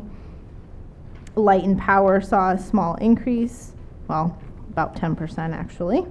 The water decreased as we're having less testings here at the high school. The telephone was a decrease again because we changed contractors, and there were some small increases in the maintenance of grounds and building lines. We did have a decrease in the maintenance of buildings contracted services that Tim felt we could capture. We separated out, I don't know why this is in Pioneer, I apologize, it should be up in district administration, the pension expense. That is our Franklin Regional Retirement System obligation every year, so that will be moved up to insurance and benefits. I apologize. It got lumped there because of the 0.5. We did have a small increase at Pioneer for the rental and lease of equipment. As I mentioned before, they're now sharing a piece of equipment that used to be specifically central office. And then the acquisition of equipment general stayed the same. Tanya, can you just address the decrease in the custodial line? You said contractual. There's a decrease. custodian that's retiring at the end of this year, so we're not filling that position. Okay. Thank you, sorry. Yeah, it's okay. Trying to get all the lines and information and communicate that.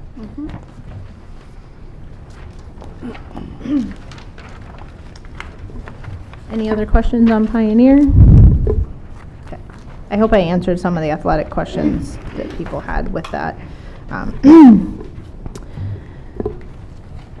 The shared staff includes our tech coordinator, so that salary and travel remain the same. That travel is actually stipends for our 2 technicians that travel between the schools.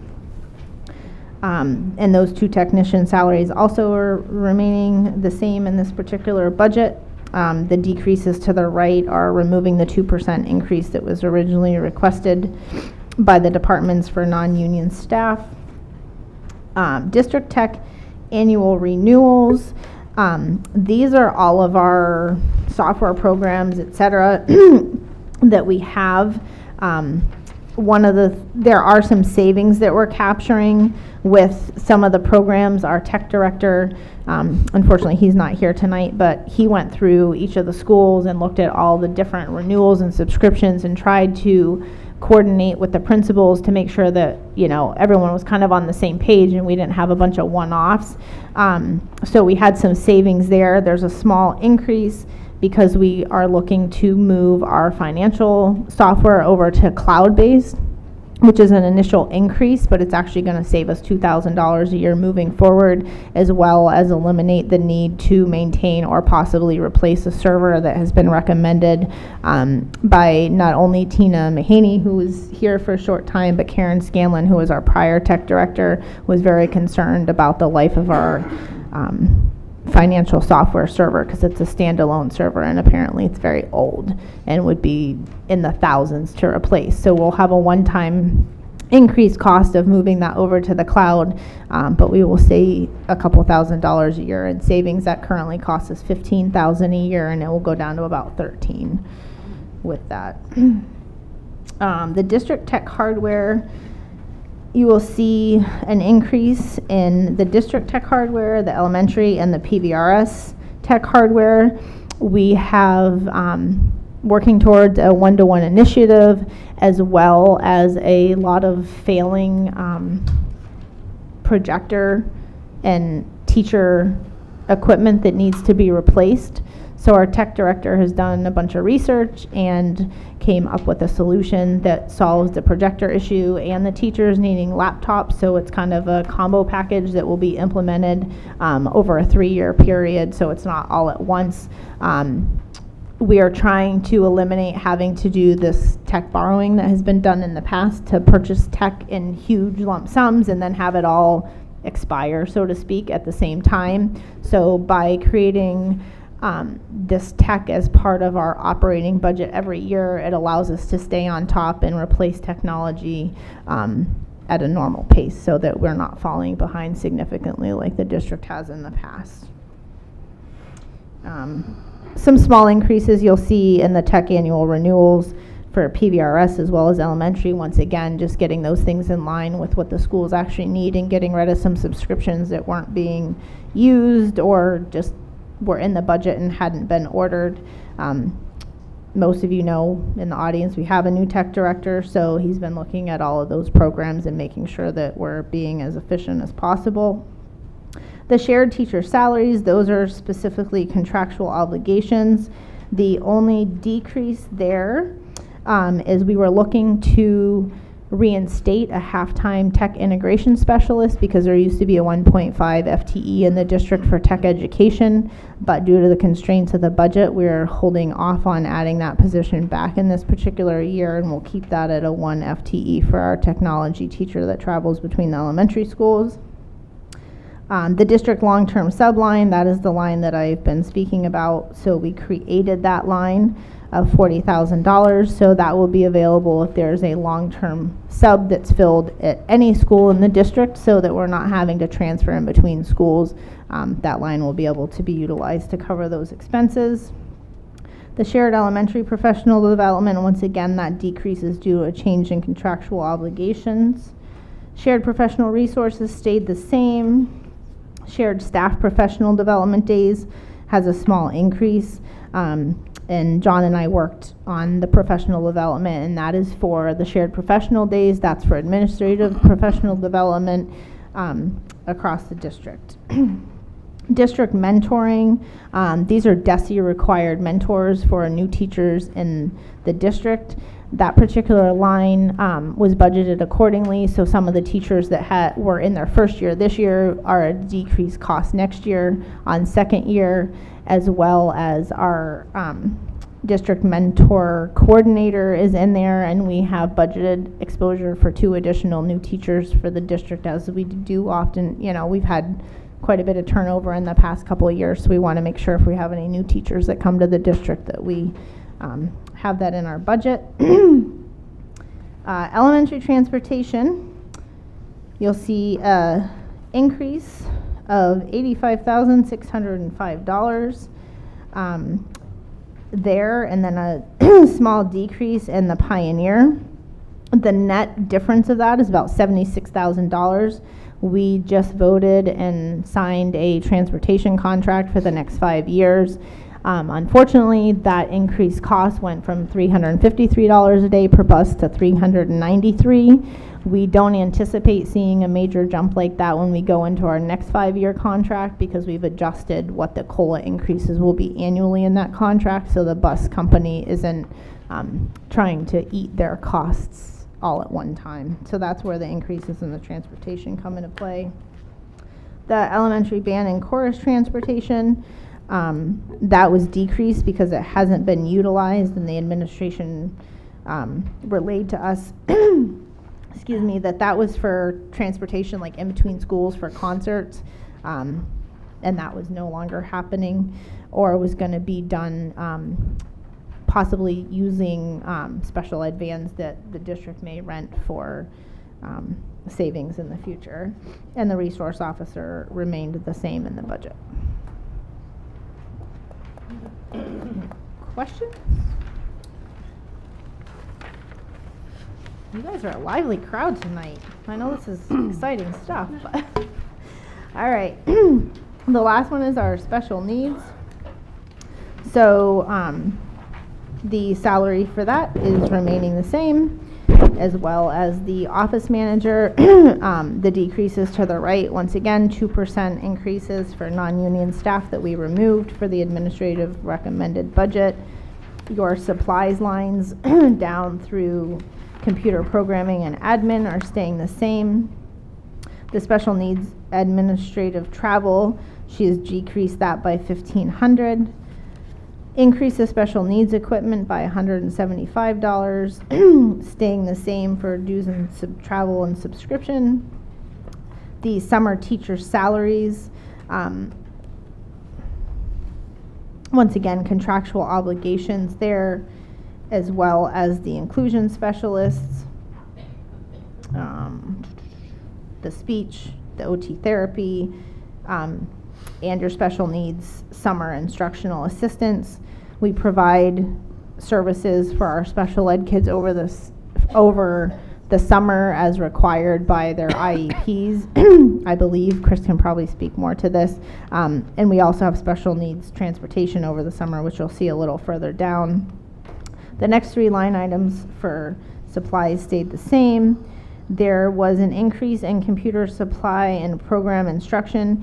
That was moving some of the elementary renewals over to special ed for some specific technology items that are specific to SPED programming. So once again, finding homes where they belong for things.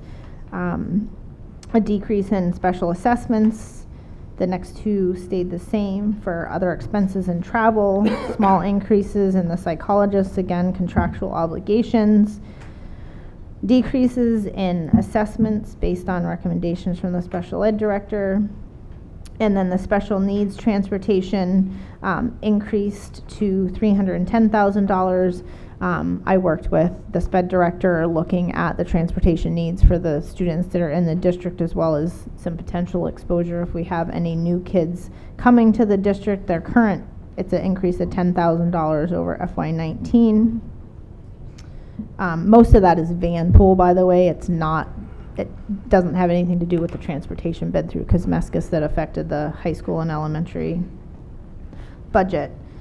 The special needs summer transportation, that essentially stayed the same. The reason for the increase is we were able to utilize some grant funds last year to offset a little bit of that, and we're unsure if the grant will be available to do that going into this year.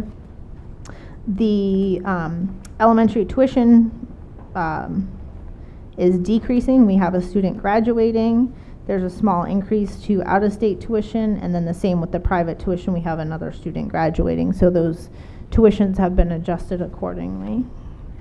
The other decrease here in the special needs shared for the special needs teacher salary is I believe it's a 0.5 FTE decrease. That's up in the middle, special needs teacher salary, Yep. is that one? I'm going to confirm that just so.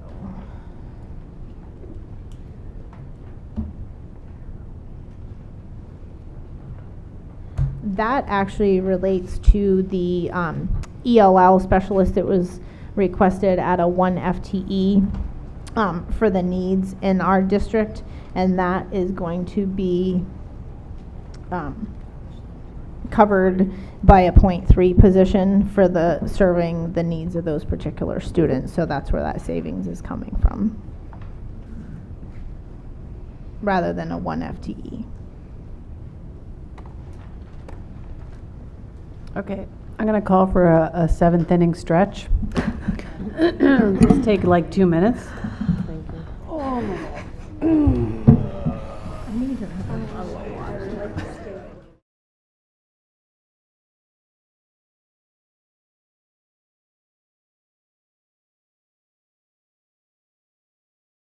Okay, Tanya has one more sheet to go over with us.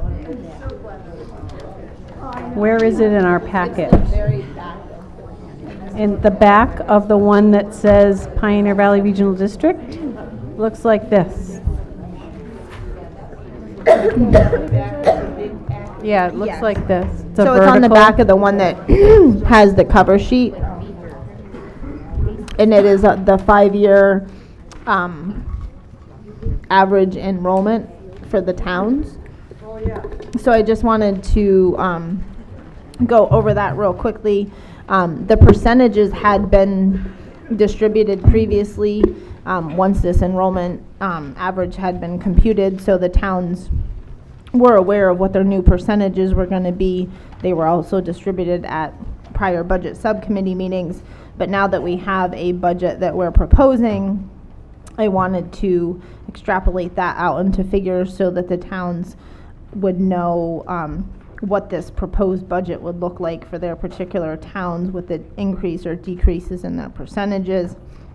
So you can see the total budget for FY20, or the assessments rather, the $9,357,510 that we talked about in the revenue budget is an increase of $151,735 across the 4 towns. However, you'll notice that Bernardston's percentage increased to 35.82%. Leiden's decreased to 6.44%. Northfield's decreased to 48.42%. and Warwick to 9.32. So there were increases in Bernardston and Warwick and decreases in Leiden and Northfield as a No. It doesn't look like that for Leiden. No. It's not in Leiden went up, Warwick went down? Warwick went down and Northfield went down. Bernardston and Leiden went up.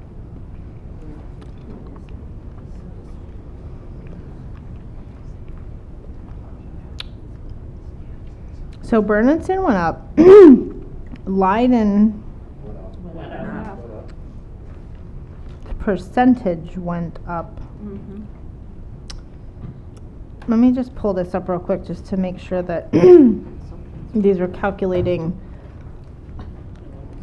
And it may simply be a function of the numbers and percentages as a whole, why there's still a decrease, but bear with me for a second and I will pull up my document to make sure that those calculations are accurate.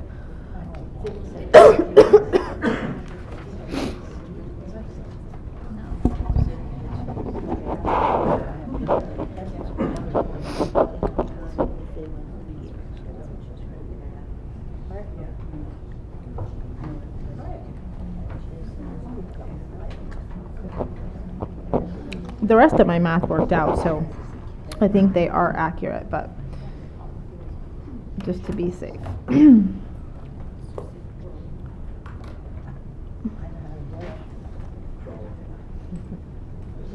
So I took the 9,357,510 and multiplied it by the percentages for each of the towns. And those numbers are accurate and make up 100% of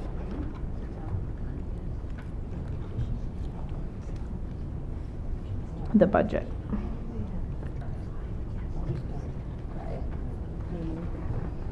But I just want to see something real quick.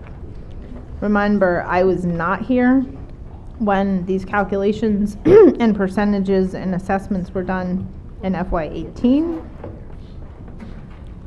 Or for FY19 rather, sorry.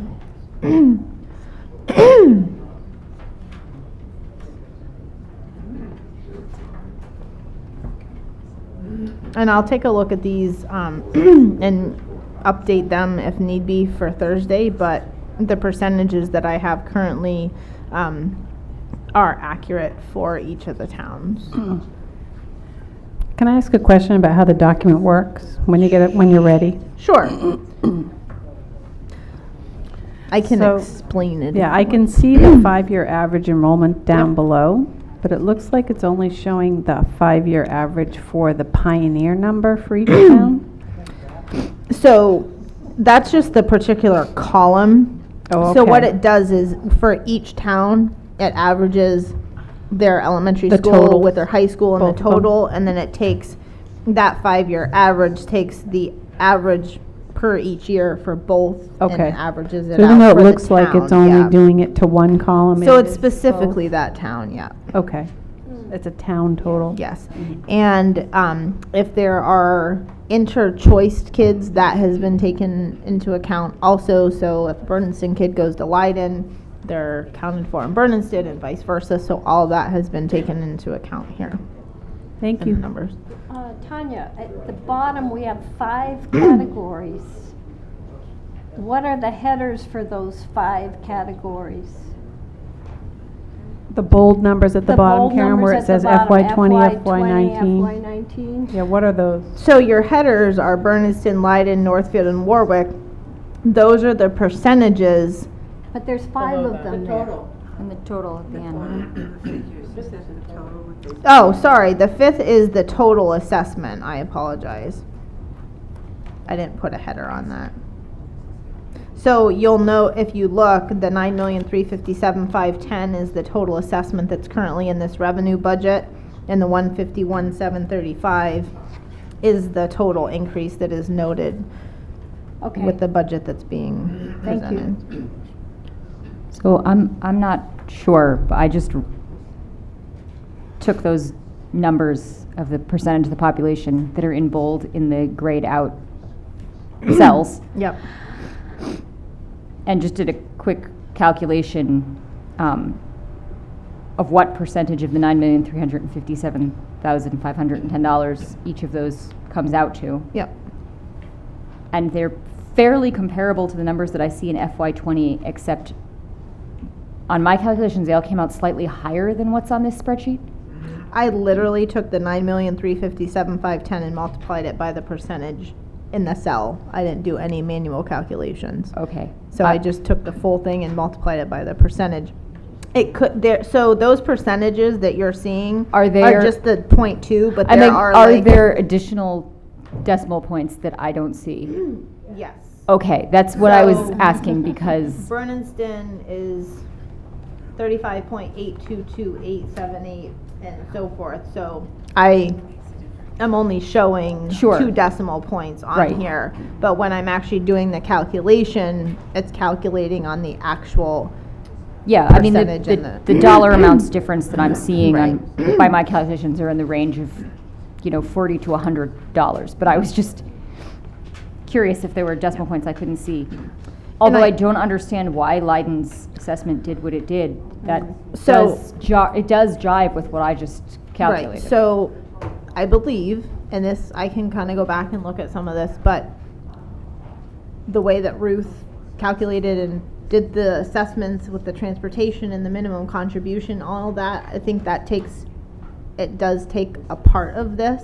So those numbers may change when you add in the transportation. Once I do the minimum contribution and actually allocate out, but the percentage of the actual budget that will be allocated essentially will be this. So I can't go back and recreate the wheel that was done in the past, but like I said, I'm not 100% sure why it did what it did, but it does show that same decrease. And like I said, I will look into what makes up those numbers and why the changes.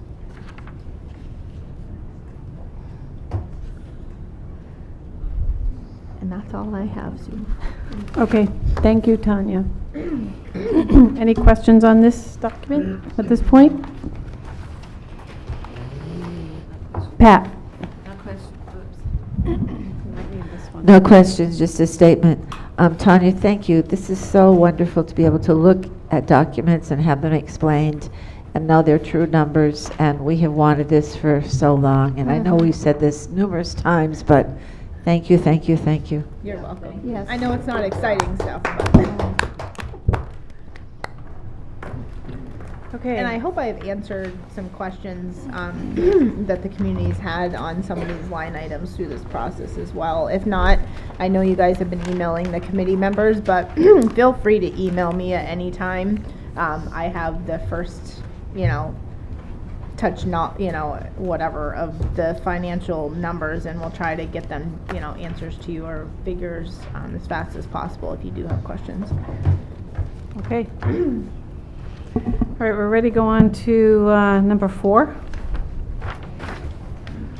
Discuss potential savings available after deficit borrowing is obtained. John, you gonna read this or?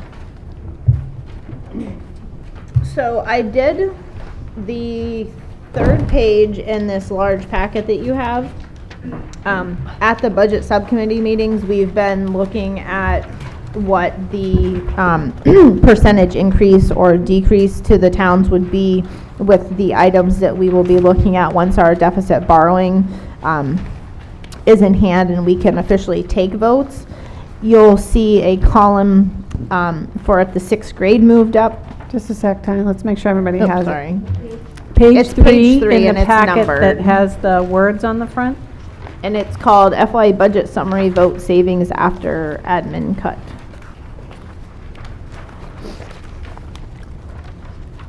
So you'll see the administration, if you go from right to left, you'll see the administration recommended. And then to the left of that, you'll see what that percentage increase would be if the 6th grade moved up.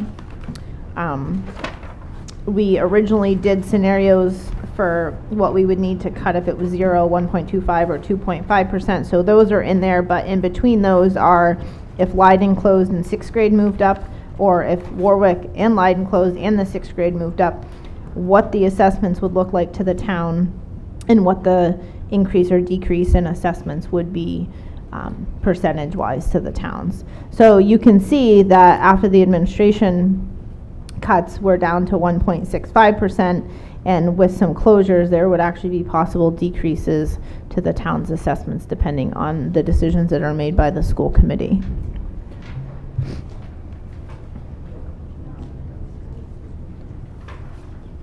And I just want to note that under the Leiden closure and the Warwick closure, those numbers are decreased by the exposure of the district based on the pending regional agreement that is proposed currently for paying 50% of the cost to the towns if the schools are closed. So I have accounted for that in these particular numbers at this time, and those were communicated to Mac Reed, who has been doing this.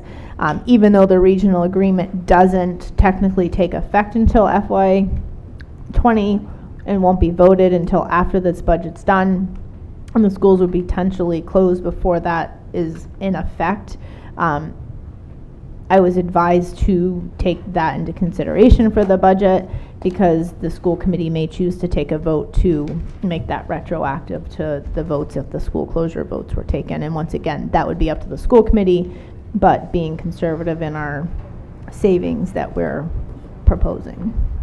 So Tanya, there's the 14,272 number, and then there's the 14,770 number. We talked about that much earlier. Yes, so that was the original department requested, but that increased slightly due to some items like, so one of the items that increased since the last budget school committee or budget subcommittee meeting, was under MGL chapters 21 and 20 through 23, when the school committee sees a $0 increase in our premiums, and it is due to an increase in copays to our employees, we have to pass on 25% of that savings to the employees. So that cost for us was $18,487. And then there was this couple other formula issues within the spreadsheet that we captured in our checks and balances. But the 14,770 is not on this sheet anywhere. This is just the administration recommended sheet. Okay.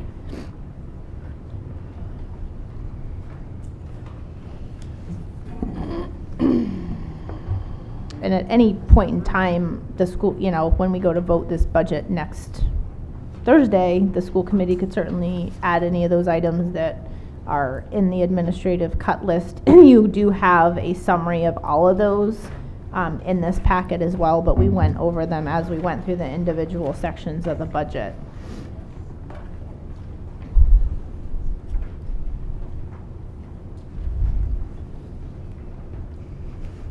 Yeah, Jessica.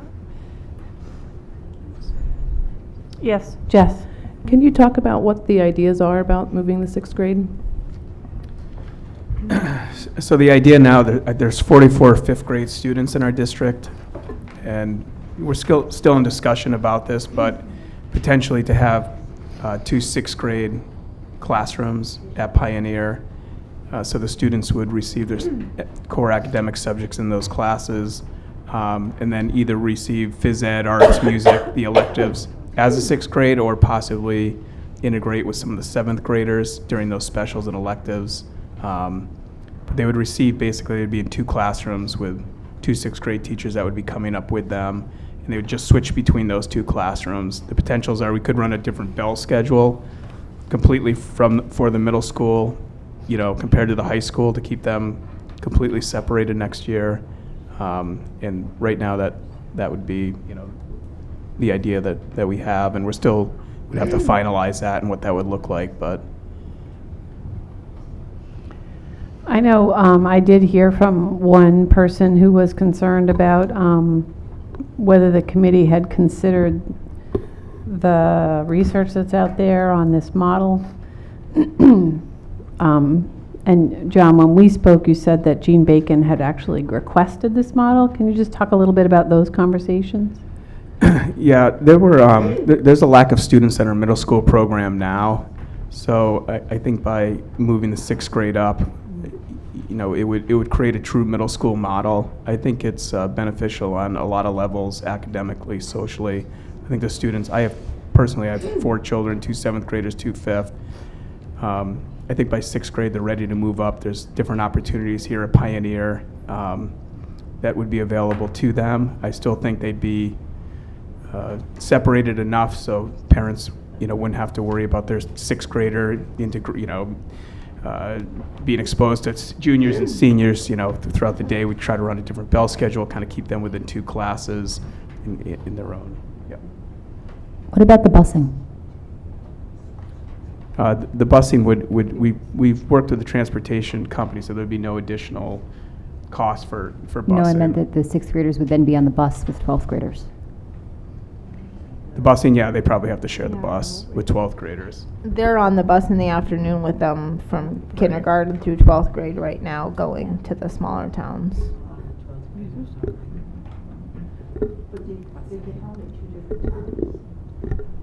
At some points in time, there are mixed ages of all ages on the buses, depending on their locations geographically. And From what the bus company has communicated to us when we talked about our bus routes and how those currently work. And I So think how if long you would- look around at kids, I'm eating it, but it's not coming across. I think if you look around at how many seniors are in a high school that ride the bus, it's not too many. Does that mean that we have high school students that are on the bus? They release at 2:30, and they're on the bus until, because my kids are in town. Yes. They're not getting off the bus till quarter of 4. Yes. Yes. That's, yes.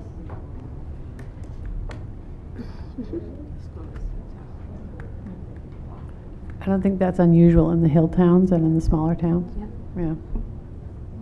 So I know they communicated, like, in Warwick, for example, they'll pick the kids up at the high school, and then they go and they drop some of them off, and then they pick up the elementary school kids, and then, like, it's part of their route for efficiencies is how they operate them, because we're on a tier 2 schedule. And So, that's how yeah, those Warwick operate. in the afternoons we'll pick up the students here, drive to Warwick Elementary. Some students will get off there, some will stay on, and the elementary students will board the bus, and then they, depending on where they live, share the bus. Sounds like that's happening with the 2, with Leiden and Warwick. Yes. As more than Northfield or Correct. Bernardston. No. Sharon? Another perspective is, my granddaughter goes to Leiden, dropped off at my driveway on Eden Trail. But she gets to my place around 3:15, 3:20. So that's less time on what, third? Yeah. It's so, So number of kids, distance across town, just how it rolls. And different years, it can be different, depending on how they configure the routes. Yeah. To be fair, my kids insist on riding the bus. To be fair, juniors and seniors hate riding the bus, not all. Jess? Yeah. I heard one other concern, which was possibly, could there be a 6th grade only lunch consideration? Yeah, we would, consider what's really best for the students, by moving them up to 6th grade, the 6th grade to Pioneer. So all those things would be taken into, account and factored in. We really want to make it a smooth transition and something that they feel comfortable with. And we don't want them to come here, being scared or, we really want to make this a smooth transition for them. We'd probably have them come up before the end of the school year and spend some time maybe in the building, touring the building, so it's not brand new when they walk in, the first day of school. So we haven't ironed out all the details 100%, but the idea is to make it as a safe place for them to come. They'd feel welcome and comfortable here. John and I did have a brief conversation with folks at the Department of Ed about this question, and their response to us was, it is incredibly variable all over the state, because of local control. Different communities make different decisions all over the place.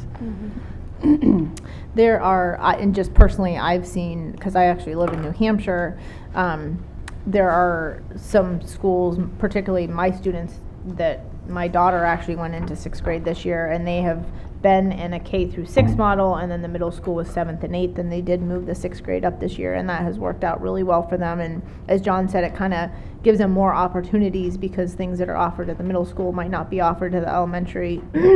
But there's other schools close to me in Vermont that have also done that move up from the 6th grade, so you have a full middle school team model and all of that, which was some of the concerns and requests from Jean.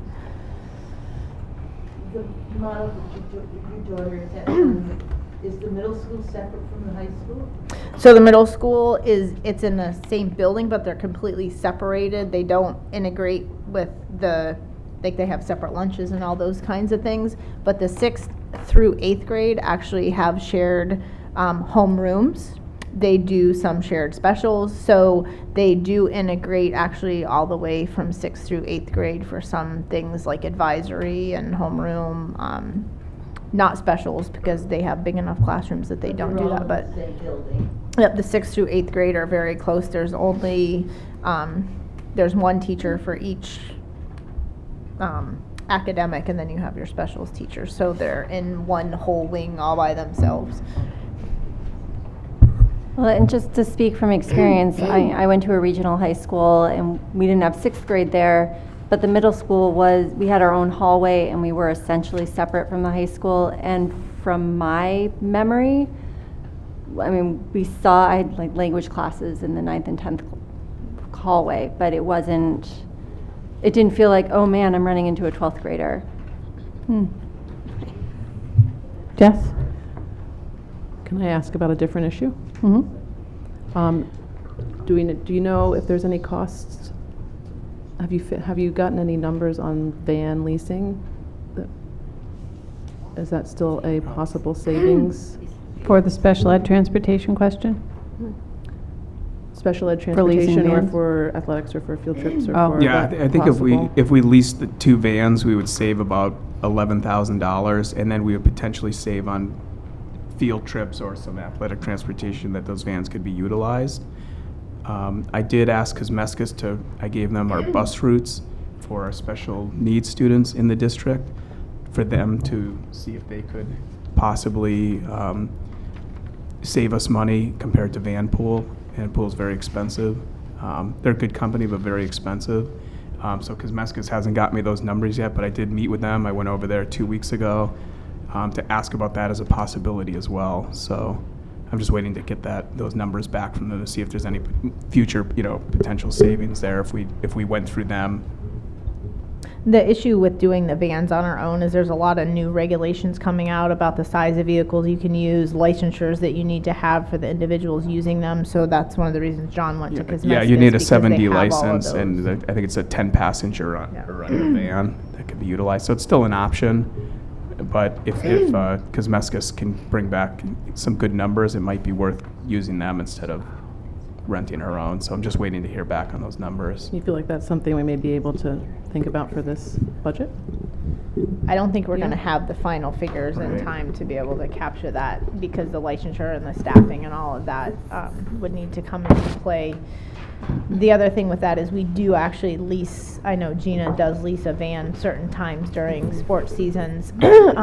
So I think if we collaborate more with her next year, we might be able to utilize them during the time that she is leasing them, because she does do that to save some money.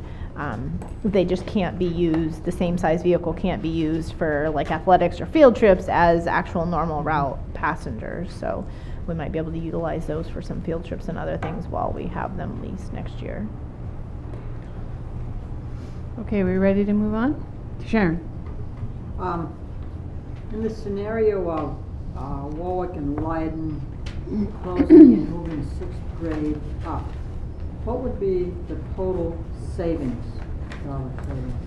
So if you look at the bottom, it is $425,106. And just Leiden, it's So Leiden in 6th is $238,708, and the 6th grade alone is $55. what confuses me, because I didn't get. So I don't have just like a Leiden alone, I kind of step increase Okay. them, but if you wanted to look at, like, these are the three numbers by themselves, You know, we could throw in a couple more columns of Warwick, but I was trying not to make this document any wider than it needs to be at this point in time.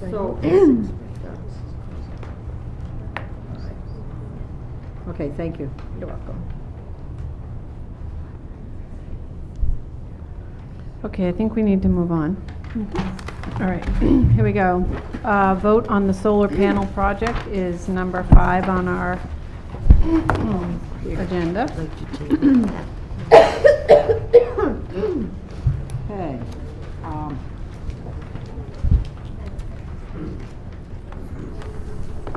The Building and Grounds Subcommittee met just before this meeting, and we had learned some information that the SunPower company that we have a letter of intent with has said that they will pay $250,000 for a new skin on the entire roof, and they will put that in writing.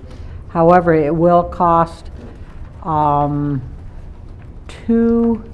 cents per kilowatt hour, and so that would be a total of, is it 16 cents per kilowatt hour? So we right would now, pay? it would bring us to 16 cents per kilowatt hour. So that would reduce our savings. The first 2 years, we wouldn't realize any savings at all. But we would get the $250,000 new skin on the roof, and then they would put, you know, their equipment on top of that. So we need to get that in writing. If we get that in writing, Jonathan, did you say you felt that they would, did they say to you that they would? Yeah, they told me today the cell membrane could be included as part of the work being done, and then but the increase of 2% per kilowatt hour would be the cost of that, basically. What are we currently paying per kilowatt hour? So at the high school right now, we're actually currently paying an average of 16 cents per kilowatt hour. But the issue is that your typical energy costs are increasing between 6 and 10% a year. Plus, we continue to have colder winters and hotter summers and so forth and so on. So our kilowatt usage is increasing as well. So by locking into a 2.5% per year increase, it decreases our exposure for unknown increases with our energy costs, essentially. And it also decreases a lot of the demand charges and fluctuations that happen because we wouldn't be tapping in to Eversource's grid or Yulon Energy, which we currently use. We would, at some points, if our solar wasn't producing energy, have to pay some small amount to them, but they're not anticipating that that would happen often. They're planning to put enough on the roof to cover all of our energy use. Jeannie? What's the proposal for cleaning the snow off the units? Because most of the units the snow melts off of. In fact, when he was here, he showed us a video he had of solar panels after a snowstorm in New York City on one of the buildings they did, and the snow just will melt off and slide off. But what if we have 3 or 4 feet of 3 feet of snow? I mean, it's nothing to get 2 feet of snow in one storm. It's not going to have any place to slide. So whose responsibility will it be to clear the snow off? Well, then we wouldn't clear the snow off the roof anyway. If we got 3 feet of snow, it'd either naturally melt or fall off. Yeah. They've communicated to us that the solar panels produce heat on their own because they're producing energy, and that we wouldn't need to be doing snow removal from the panels. It might take a few days for that to go away and the solar panels to be reusable, but There's also a 2.5% increase each year for the next 20 years. Is that right? 2.5% increase in what? and so the cost that we would pay for our energy to the solar company versus what we would be paying to Eversource or whatever supplier we have. But it's completely financed, Which including the is- cost of the roof. Would we need to do work on the roof in the near future if we chose not to do this? Well, they'd probably. If you chose not to do the membrane. Right. Right now, Titan Roof and the engineer went up and examined the roof, and the roof is about 20 years old. They said the roof was in very good condition. They could probably mount the solar panels on now, but if you're gonna have something up for 20 years, they would recommend, I think they would probably recommend putting a new cell membrane on. Yeah, I think we asked because there was concern of putting panels on a roof that is 20 years old, even though our roofing company, Titan, did say it's in excellent condition. They were surprised at how good a condition it was. And also the engineer that looked at it said units could be put on there, the roof is in good shape. But with the concerns of it is a 20-year roof, we went ahead and asked how they could roll that all into the package, and they said that they could and they would put it in writing, that, to replace the skin on the roof, that's like a $250,000 bill. They'll pay for it, and they're responsible for anything that happens to the roof from the panels. If we didn't put the membrane on before the solar panels, we could potentially need to remove them at some point to replace it. So by doing it before the solar panels went on, then extends the life of the roof without having to do that extra removal and work, etc. What's our warranty on the roof right now? It's over 20 years, isn't it? Is it? Usually the cell membranes are around 30 years. So I think our roof potentially still under warranty. 10 years, yeah, but not if you add something onto it, so. Right. Eric. Yeah. We're talking about paying the same amount for electricity to not. For 2 years. So essentially, I could be, don't quote me on that roof, I'm not 100% sure on that warranty or, well, yeah. I'd have to double check that. Yeah. I'm pretty sure because I was on it. Yeah. Put the roof on, I think was it 30 years? so realistically, year one, there wouldn't be savings. Year two, there would be some, but as the years went on, and the gap between the increase that we would be paying to the solar company for the solar generated utility versus Eversource and whoever our supplier is that's contracted, that difference in percentage increase, 2.5% versus maybe 8%, would be the savings we would be capturing by having these in place. Mm-hmm. Was it ever confirmed whether our overrun, if we produced more than we needed in this building, could be then applied to other municipal buildings? Yeah, so that goes on circuit. So Northfield Elementary is on the same circuit as this school, and I sent them all the bills, and they know they can add panels because we have space on our roof to add panels to offset some of Northfield Elementary School's electric bills. I just don't have the percentage back yet. They were estimating between 50 and 100%, but I don't have that confirmed by them yet. But they could add panels here to offset Northfield Elementary School building as well. 50% conservatively was around $5,000 or $6,000 a year in savings at Northfield for the decreased kilowatt versus what we're paying right now. I think the elementary school's kilowatts per hour are a little bit higher than here at the high school. Did you use the higher kilowatt hours? Whatever the kilowatt per hour cost was at that particular school is what we use because my projections are by school. Right. But it wouldn't be. So that's what's on the table now as So, to what are we talking about cost? There is no cost. All right, so this is the, excuse me.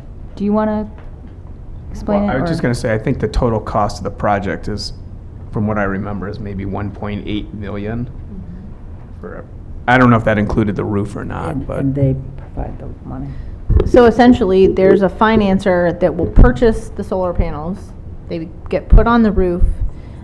We pay for the energy that the solar panels produce and that we, only the energy that we actually use. So if they produce 950,000 kilowatts and we only use 850, we're only paying for what we use because the extra energy that's produced beyond what we can consume either here at the high school or at the high school and the elementary school is put back into the grid, and that's where the person who buys those solar panels benefits in addition to energy credits that are out there of up to 30% for solar at this point in time over a 20-year period.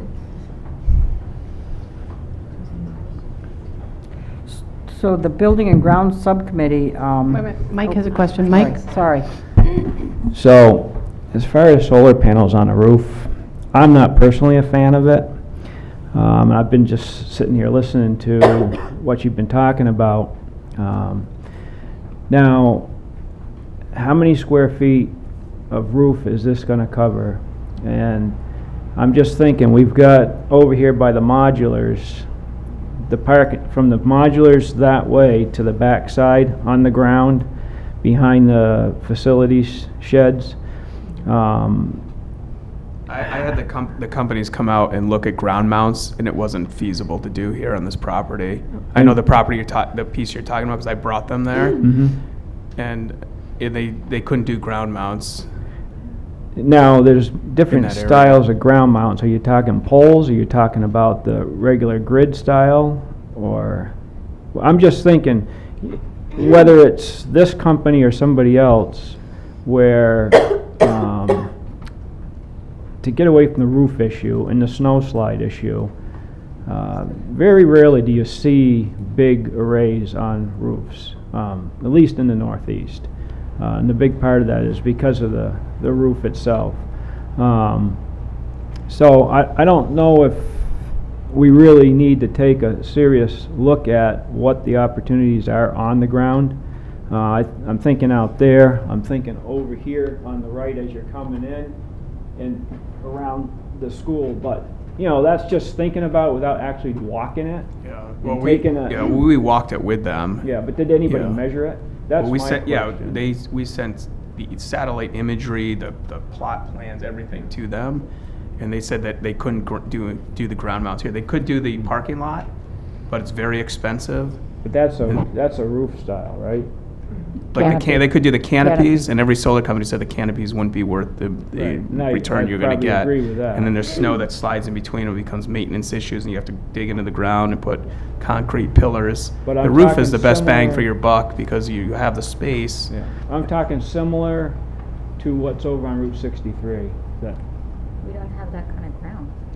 Well, I'm not talking that size of field. That's my question. How much of the roof is getting covered? How many square feet? So you can actually go out and measure.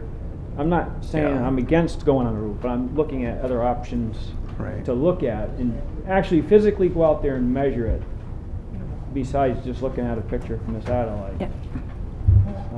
And then also to follow up with what the Northfield reps were saying, you're better off to not own the systems, because if you own the systems 10 years down the road, you got a product that's 10 years old. And I've been on job sites where the inverters are failed, and if the person owns that, or the company owns that system, they're responsible for replacing that. And those inverters, you ought to look into the cost of what an inverter costs for one part of that system is enormous dollar value. So I think you guys are heading in the right direction as far as the cost and having a company that owns it and they maintain it. Down the road, it's like buying a computer. You don't want to own a computer 10 years from now and be responsible for maintaining it. So I think you're on the right path, but I'd like to have a second look at what the ground mount thing would be. John, how many companies looked at our site? Yes, yes. There were three companies that looked and came out, and this was the only one that would even entertain financing it 100% without us purchasing the system. Did any of those companies feel that we had the space for a ground mount system? No. So, I'm unclear. Do you think we're going to own these? No. Oh, okay. I'm in agreement that the company that you guys are going with, they're going to be responsible for them. Yes, they are. I wouldn't want to And be that's responsible exactly for why. solar panels 15 or 10 Yep. years from now We because don't want any part of it. it's just, the technology is like the computers. Yep. The panels go, the inverters go, and I've been on job sites where I've seen it. And it's a high cost value to replace them items. It's up to them to. That's up to right. them, so. I would hope that before anything was signed, that things would be run by an attorney. Oh, yeah. Okay. Yeah, everything was run through Russell already. We already did that. So can you speak to Russell's feedback when we sent him the documents? Because there was some concern about the documents. Well, his concern was that they weren't filled out, I guess, completely. So Yeah. then the new documents that we have here were sent back to the company and filled out completely. Has he seen the filled out documents? I don't believe he's seen these two documents, actually. Okay. Because they just came in. Today. They just came in today during the last meeting. That's why I was late coming to this Yeah. meeting. Okay. Jeannie? How many years are they projecting? 20. So they would be responsible for 20 years for the solar panels? Yeah, it's a 20-year. And what happens lease. after the 20 years? I believe that, I think they offered us an option to purchase the right. panels at that point in time, but they also communicated, kind of like what Mike was saying, whether it's this company, any other company, whether it's ground, roof, whatever, where they're put, they, as technology is updated, they would update our panels in the system accordingly as the technology updated.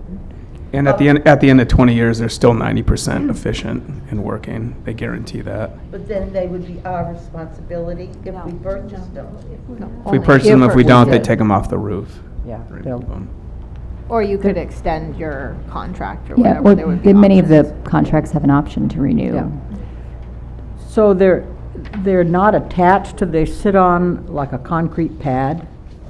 So there's nothing that goes through the panel or the skin of the roof or anything. And one of the gentlemen was saying, I think it was the engineer that said,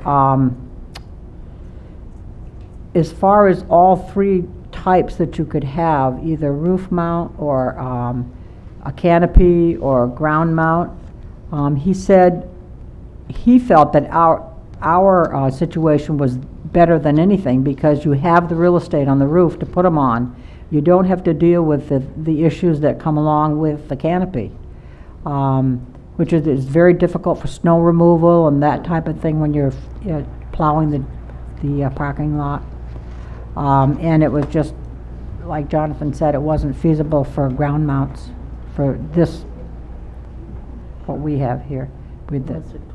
Unless they put them in the field, I'm sure that on the roof, they're exposed to a lot more sun. Yes. You could use the football field. From what I understood, the cost of the actual solar panels and the structure that went along with non-roof mounted ones, we wouldn't see any savings because the cost for those per kilowatt was more than what we were currently paying.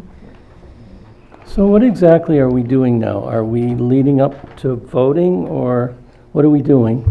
We're discussing and So, yes.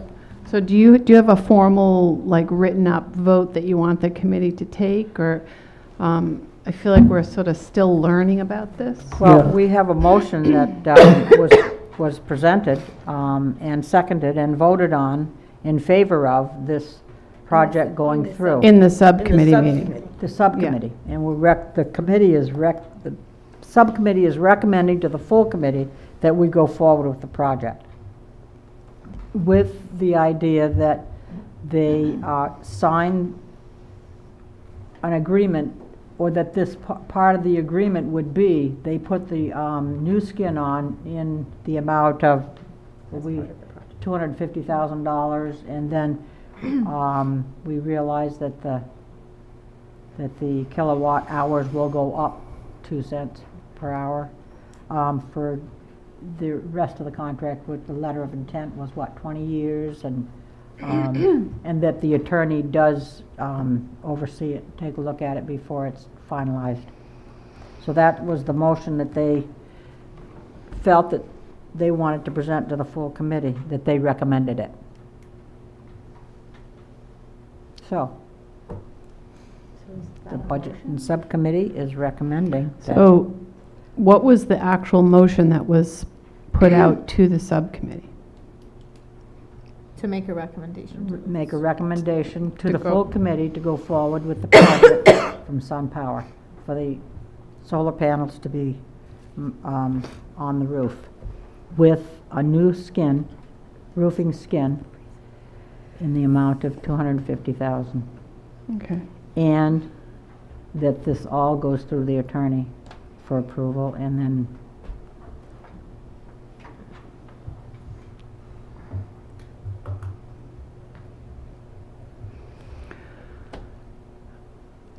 Jeannie? So I'm trying to think, the $250,000 would cover the cost roof. us over 2 years? No. For the life, for the whole 20? So we'd be losing, No. what is the cost to us in No. kilowatt hours? It's a 2 2 cents per cents kilowatt hour. increase. For the first 2 years, we won't realize any savings. Okay, so And the savings was in the neighborhood of $35,000-$40,000. So originally, when we were looking at tier 1, which was only open for like 2 weeks, so getting into that, like, you had to be right on top of it. We're currently in the tier 2 section, which is, they're saying roughly 14 cents per kilowatt hour. So adding this 2 cents would bring us to 16. So essentially in the first year, we would see minimal savings. I mean, I don't know that we're exactly going to be at 16 kilowatts next year, depending. That's an average of all of our kilowatts that we calculated. But over the years, each year, the savings that would be captured would be the difference between what we would have seen with Eversource versus what we'll be seeing and paying through the solar company. And what are we paying right now? 16 cents. 16 cents right now is our average kilowatt cost per So hour. that can change. And we projected it's going to go up how much?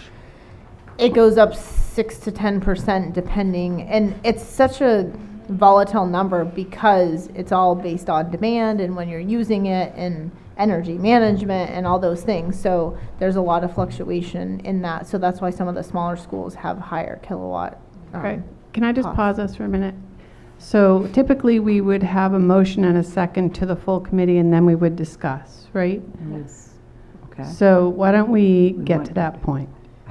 We have a motion. Mhm. No, we don't. No, the subcommittee made a motion. Nobody's made a motion to the full committee, so. Oh, that was not your motion to the full committee? She asked what it would sound like, and Yeah. that's Oh, what I okay. told Okay. her. So I'm waiting for somebody to make the motion and then second it of the whole committee. Okay, I'll move that motion. Any second? Kristen seconds? Okay. Discussion. I just want to say, this is a complicated thing. And I have been at these buildings and grounds meetings and trying to get my head around this. And I have to say, I'm still uncomfortable. And I feel the pressure of, oh, what, tier 1, tier 2, tier 3. I just am concerned about the committee moving forward on something that we don't fully understand. I'm concerned that we're not fully in sync with our energy committees, who are our local experts. And I'm concerned that the original project was calculated on energy use in the Pioneer buildings, and now we're changing energy use in the Pioneer buildings this year with the work that we're doing with the Green Communities Grant. So I just overall feel uncomfortable with moving forward. I'm not uncomfortable with moving forward with solar as a district at all. I definitely want that to happen. And I recognize that John just really stuck his neck out and tried to move forward with a really bold initiative. And I've tried to get comfortable with it. And I just have to say, I'm still not there. And even this vote on such an important project for the committee still feels very unclear. The project still feels very unclear. So, anyone else? I'm just feeling like after 3 hours that my brain can't make a conscientious decision on anything. So do you want to recommend we table the?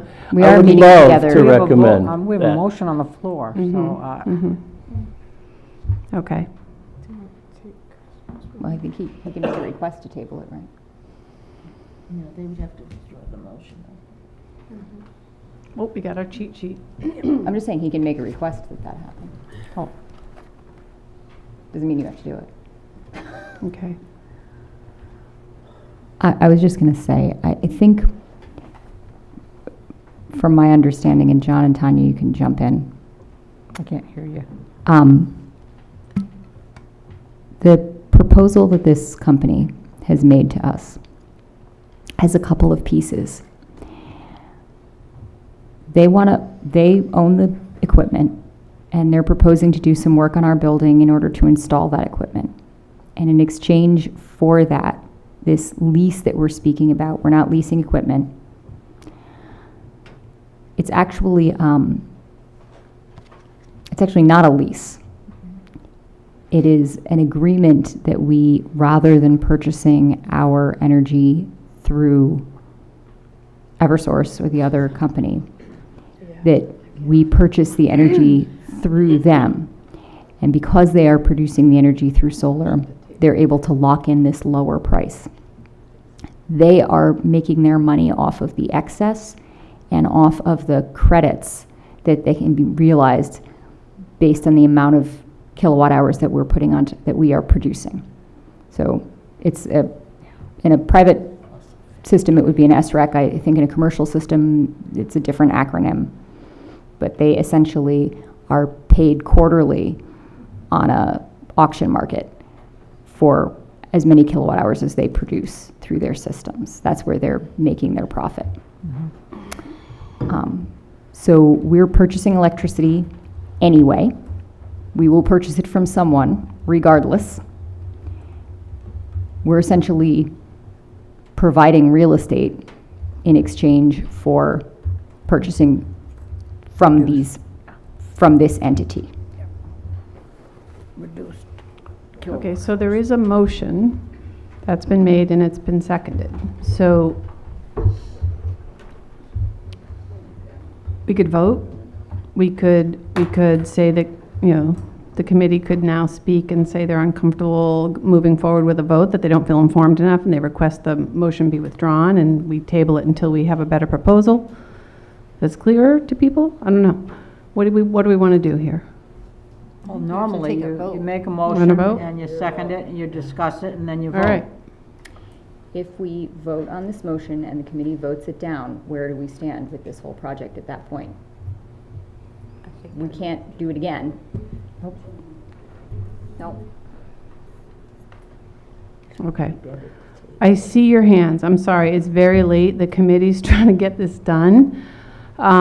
Is it quick? Yes. All right, Tony. Those solar panels are gonna create a lot of heat up there. We got the air handlers up there. You're gonna suck all that heat back into these schools. Okay. I would hope Okay. that you think about that. Thank you. Jane? I just wondered how many kilowatt hours you use a year or a week, whatever you can tell me. And did I hear somebody indicate that the 2 cents to pay for the roof was gonna go away in 2 years? No. Or that's for the life of the contract? So it would start at 16 cents per kilowatt hour. And then there's a locked increase of only 2.5%. So right now we pay 16 cents per kilowatt hour. Next year it could be, No, that's not my question. My question is about what they're adding to pay for the roof. The- 2 cents for how no, much? the 2 cents. No, it's not For the entire 20 years. Was the 20? Right, No. it basically, it just, First 2 years. basically what it does is it starts the starting rate 2 cents higher. So what Sharon keeps referring to the 2 years is because at that point, our starting rate would be comparable to the current rate from Eversource, we wouldn't realize the savings until Eversource's increases had significantly outpaced the increases that we would have through this contract. So you the wouldn't, 2 cents is for the life of the contract. Thank you. And if I can get the kilowatt hour, So- I'm curious how many years it's gonna take to pay the 250. The last time I pulled it, we were looking, I want to say we were at about 850,000 kilowatts per hour, between that and 900,000. Per hour? No, per a year. kilowatt hours per year. 850. I don't have my. All right, I are actually we might ready have to my full vote? projection sheets with me. Quick?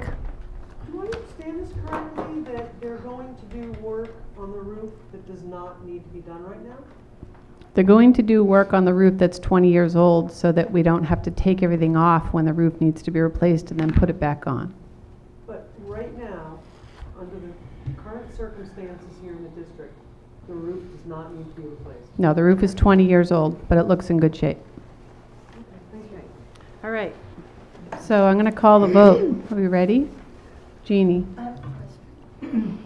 If we vote on this now, we can never bring it up again, is that it?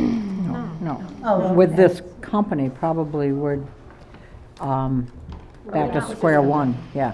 Back to Okay, square one. I'm going to call the vote. All those in favor of moving forward with this solar project, please raise your hand.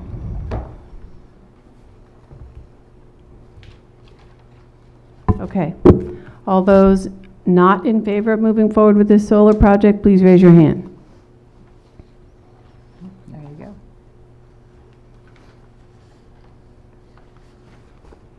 All those abstaining, please raise your hand. Okay, it does not pass. Yep. Okay, meetings. Are we skipping? Like other people's, excuse me, can I ask a question? Sure. I would hope that this idea of solar doesn't just die. Absolutely I not. think we definitely need to explore it. We need to take advice from people that have explored it. And I'm sure this isn't going to be the last person or last group that's going to say, hey, come on, we want to help you out. Absolutely. Okay. So now we have number 6. Vote to use school resource officer funds to pay for a security monitor for the remainder of the FY 18-19 school year. All right. So Karen and John? Okay, we had, our subcommittee, CNP, had voted about 2 months ago to get security in place as soon as possible while we work through. Karen, your mic's not really picking you up. We had voted about 2 months ago as a subcommittee to move forward with getting security here at Pioneer while we work through the MOU and SRO contract idea. And in the meantime, John has located a possibility for us, so we'd like to move forward. And I think he'd better explain it than I. Yep. So we've had several meetings with local law enforcement, the sheriff's department, state police, the assistant district attorney. And basically at the last meeting, it was suggested that we put something in place for this year. If it's, it can't be a school resource officer because that would have to be a police officer that's armed. But instead, we're looking at options of an unarmed security monitor that would, in essence, do the same duties as a school resource officer. Since the laws changed in the summer, the school resource officers are really limited as to what they can do in a school. I've actually been consulted by school resource officers in this area that it would be no different than having a security monitor in the school. As far as their capabilities, the difference would be security monitor would have a direct line to the police and not carry a gun. And this would be to get us through this year, to put something in place here at Pioneer to get us through this year. And so that's where we're looking at moving the money from the school resource officer line, just using that in essence for the same type of position as a security monitor for the remainder of this year. Now, it seemed to be the consensus from the group of law enforcement as well. Is there a job description available to see what They they're have to make responsible for? No, we have a draft job description we'd have to bring forward to the Curriculum and Personnel Committee to get approved, and then post the position, and then look for candidates to fill that position. Would there be 1 monitor, 5 monitors? I'm sorry. This is an actual person, It's an actual position that would be filled. Would it be 1 person? 1 person, Okay. correct. Is that would it be full-time? It'd be full-time hours, but it wouldn't include health insurance. It would not. No, it would not. But that was part of the budget that we voted on tonight. There was a residual of, what, 28,000? And that would cover the cost of this? Is that what we're saying? Correct. So the resource officer position has been budgeted at that 28,000, but if we actually used a security officer, it could potentially be through a contracted company or an individual. So if it was an individual, we would, if it was full-time, we would have to provide health insurance, but we do have exposure for extra plans in our budget currently and for next year. But if it was contracted through a company who provides these services, then they would be on the hook, just like the Northfield Police was previously, for the benefits, and we pay X amount for that position. One of my concerns with a company that supplies this, we have to have somebody in here that can interact appropriately with the students. And if you use an outside company, that might not happen.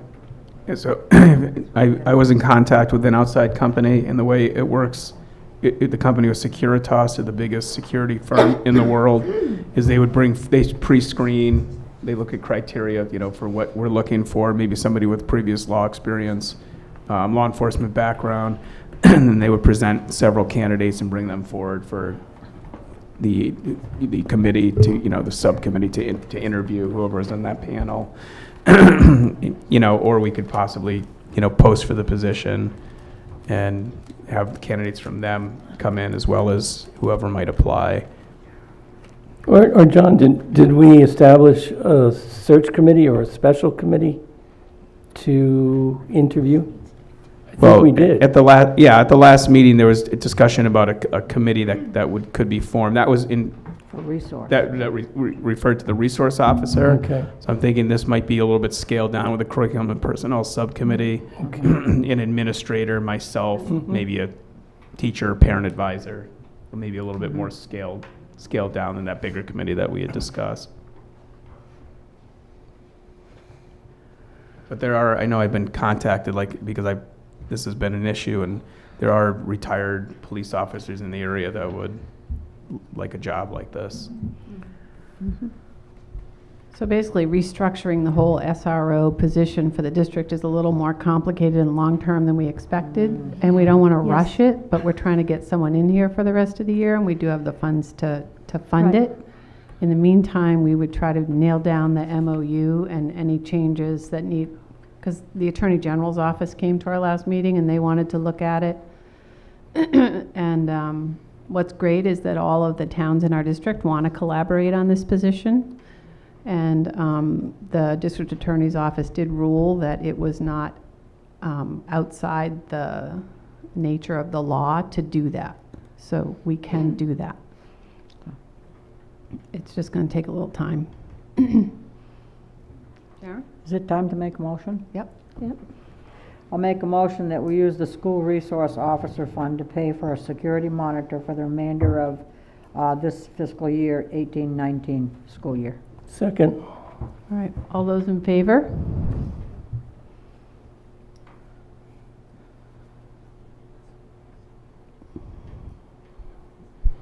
Okay.